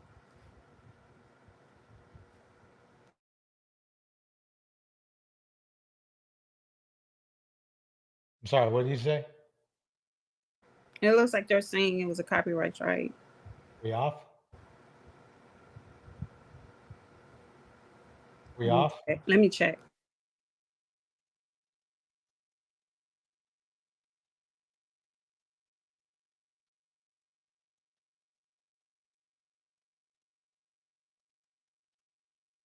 Yep. The chat is still going, but it says stream unavailable. So it must be this video. All right, I guess I have to go. Thank y'all for letting me on. The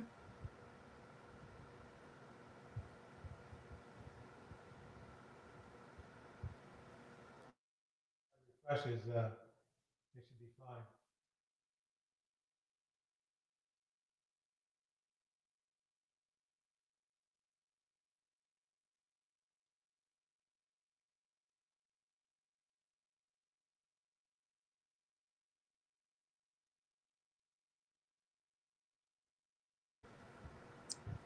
Are you gonna start another one? How are you gonna proceed?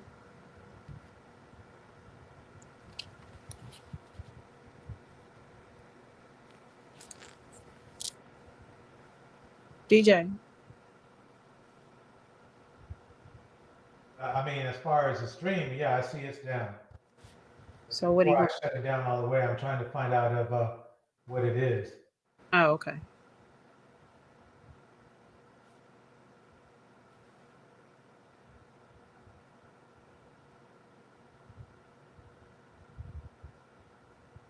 Oh, they said it's back. Is it back? A lady, is it back?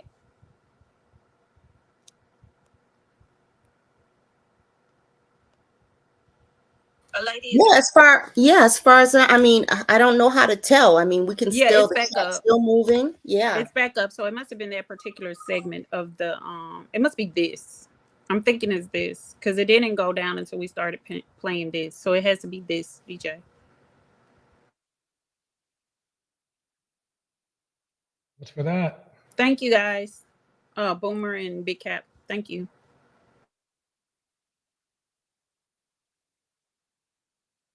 All right. So how many people do we have left in here? It's 24.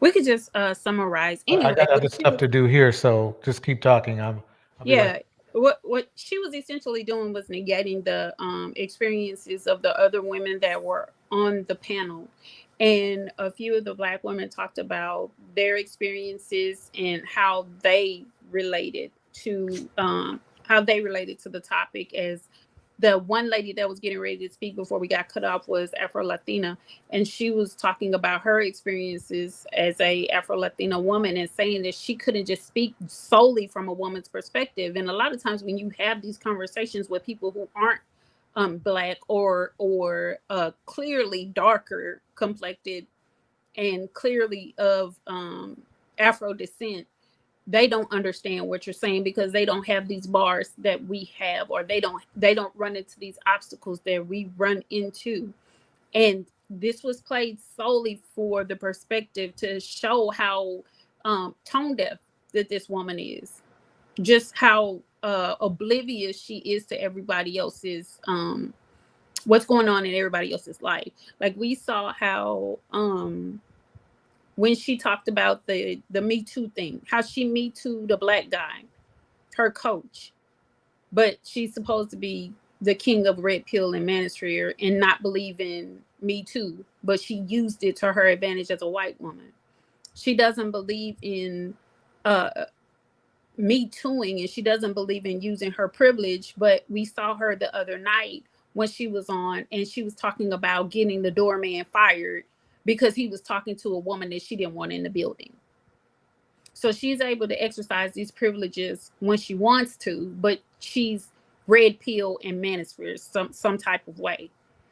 And it's the hypocrisy that these dudes follow a woman like this, but at the same time bash Black women who aren't even doing what she's done. But somehow they made her the king of manosphere and red pill. Yeah, it's so, like you said, hypocritical.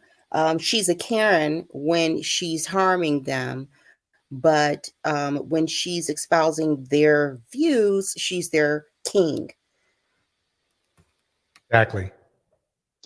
I'm almost thinking she more masculine than a Black woman. Wait. So you're saying Black women are masculine? Like you might need to qualify that comment. No, I said Pearly. Maybe Pearly is more masculine than the Black woman almost. Okay, so you're again calling Black women masculine. No, man, I'm saying she looked more masculine on camera and stuff. Now you understand what you just said? I mean, it would be nice to have a masculine Black woman sometimes. In what regard? Like in terms of like if she was to make more money than the dude, because basically the goal is to like build a legacy for our children and stuff. So if she makes more money than me, I'm completely fine with that. So making more money makes a Black woman masculine? No, I'm just repeating what you just said. no, it's just if women want to be masculine, they can. But I'm saying Pearly is doing way more masculine than the woman. Okay. So Big Cap says, what gets me is how Black women say no other woman or no other women knows our struggles, but does not do anything to make life less difficult. I'm confused by his comment. Do you understand it, lady? Not at all, but then, Okay, so what gets me is how Black women say no other women knows our struggles. So I don't know if he's including himself in the struggles or if he's just saying Black women by themselves, but does not do anything to make life less difficult. I'm sorry. Is working and getting an education and taking care of our children, if we have them, not making life less difficult? Did I miss that? Hey, lady, I thought that when you do those things, that makes life less difficult. Yes, I mean, absolutely. Cap is also an agent of chaos, so you have to take things that he says with a grain of salt. But Cap and cake.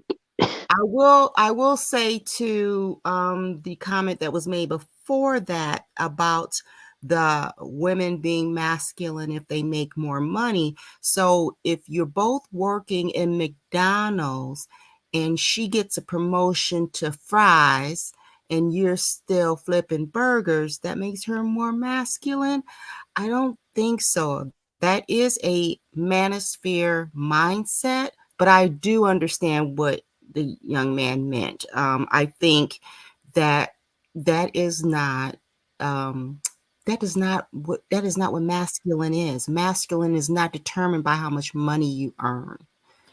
And to your point, that's a very good question. I would like to know is how these men define masculinity. If every time you turn around, they're saying Black women are masculine, and they're not able to define what it is that they think is masculinity, because they say when she's aggressive or when she's defending herself or when she makes more money. Like, I'm so confused about what they really honestly define masculinity as. I'm so baffled by that. I'm beginning to understand that it means anytime that you defy them, don't obey them, best them in any way, they can label you as masculine. So if at any time you outdo them, for example, if you take a test and you get the A and he gets the B, he could call you masculine for that. Oh, okay. Yeah. So anytime you're high achieving, you're masculine? Yes. Anytime you achieve, yes, high achieving, definitely. But especially if you out achieve him, that makes you masculine. Oh, okay. Okay. And if you're out in public and you don't bend over backwards to speak to them and smile at them, that's masculine too, right? Even though doing so could put you in physical danger. I would agree. Yes. I mean, I used to be told that all the time. Why don't you smile? Why don't you smile? And I don't smile at complete strangers. That can put you in danger. That makes you a mark. But a man will say, you're masculine because you didn't do what they say. That's how I take it. Yeah. I mean, they like to complain. I parked my car, I valet parked my car for an appointment, and I had to go to another building, but I had another set of keys. And so the other building was closer to where my car was parked. So what I did was I grabbed my car and went to the valet to get my keys back. And it was a Black guy. He was like, this is what we talking about. Black women. Y'all. I was like, oh my God. Wow. All I did was go get my car because it was closer to me and it made sense to me just to grab my car as opposed to have to walk all the way to where my car was parked and bring it all the way back.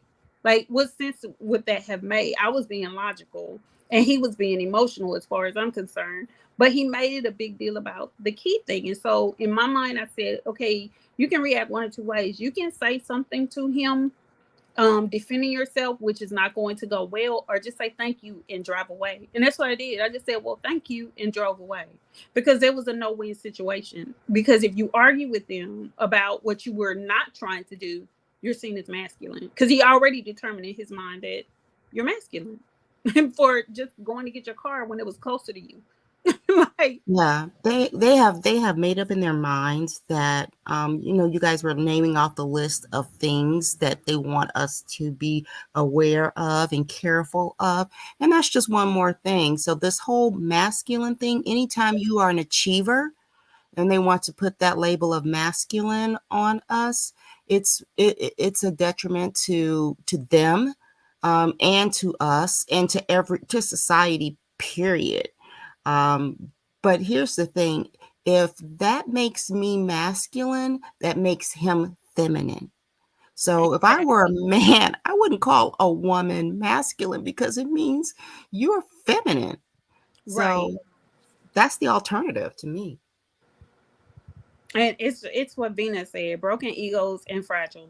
That's it. That's all. I Yeah. was just trying to say that in a good way. I didn't try to come off like I know that you didn't. I know We know that you didn't mean it that way, but that, I mean, when you say it and you listen to it back, it doesn't sound good, Happy. It just doesn't. That's not a good sound at all, and it's detrimental. And we know that you didn't mean it that way, but that's just the way that it is. okay.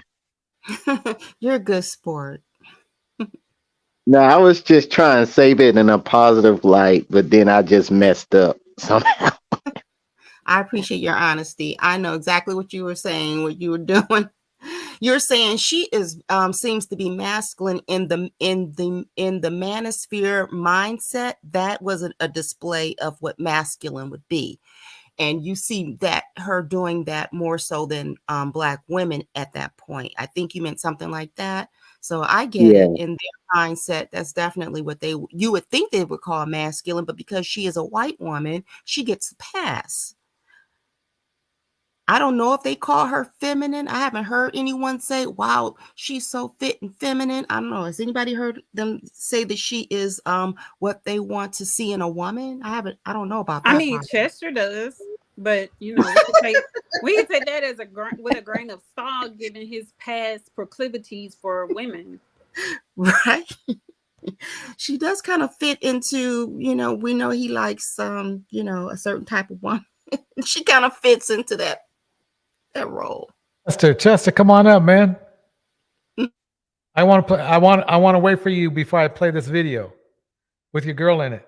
Okay, so La Quinto Fox says masculino and feminina is based off traditional male and female roles. So again, if you're going to base them off of traditional roles, no woman should be in the workforce, no woman should be driving a car, no woman should be able to vote, no woman should be able to go to the doctor without her husband, no woman should be able to have a bank account without having a husband or a father. And so they want traditional roles, but there far too many in the community don't have traditional families. And so where does that leave young women? If they don't have fathers to do those things, where does it leave these young women? Well, and the other thing is, okay, traditional when? Are we talking 1900, 1850, 1950, 1970? Exactly what point in time are we talking about traditional? Because things have changed over time. I mean, 1990 is considered more traditional than today, I would suspect, but things were different then also. So exactly when men say, I want a traditional woman, please quantify that. Well, please give me a time frame of what time of tradition we're talking about. Well, they and what say country that. too. Right, and they say that, but they're modern men. They're very modern. They're modern because I'll tell you what's really modern about them. Traditionally, men would be with women of their own race. They wouldn't be chasing after women of another man's loins. So what's traditional about that? I'm gonna play this video. I like my boyfriend now, so I'm sorry. I can't be your man. I'm sorry. She a fucking fan. Well, what up? Wow. Wow. That was funny. Wow. Chester, did you catch that? I just want to make sure you saw it because, you said play Pearl. Data, Chester. Data. That's right. I'm sure if he's dropping her DMs, he might be able to land her. Yeah. He got a good shot. I really think so. I'll play it one more time. Why not? Why the hell not? What up, what up, what up, y'all? It's your boy, Healthy Black Pill Hey, no, this Diet is the wrong 2. one. Well, I like my boyfriend now. I can't be your man. I'm sorry. She a fucking fan. Okay, so does that? It sounds like to me she wasn't very traditional. I don't know from the earlier videos where she was pointing out guys that she would lay with. I mean, I don't know that that's very traditional either to do that in a public forum. Talk about all the guys that you would, that were effable. That traditional? Yeah, I don't see that as being traditional in my opinion. Isn't that what the MammieSphere and Red Pill call 304s? Yeah, she would be called a 304.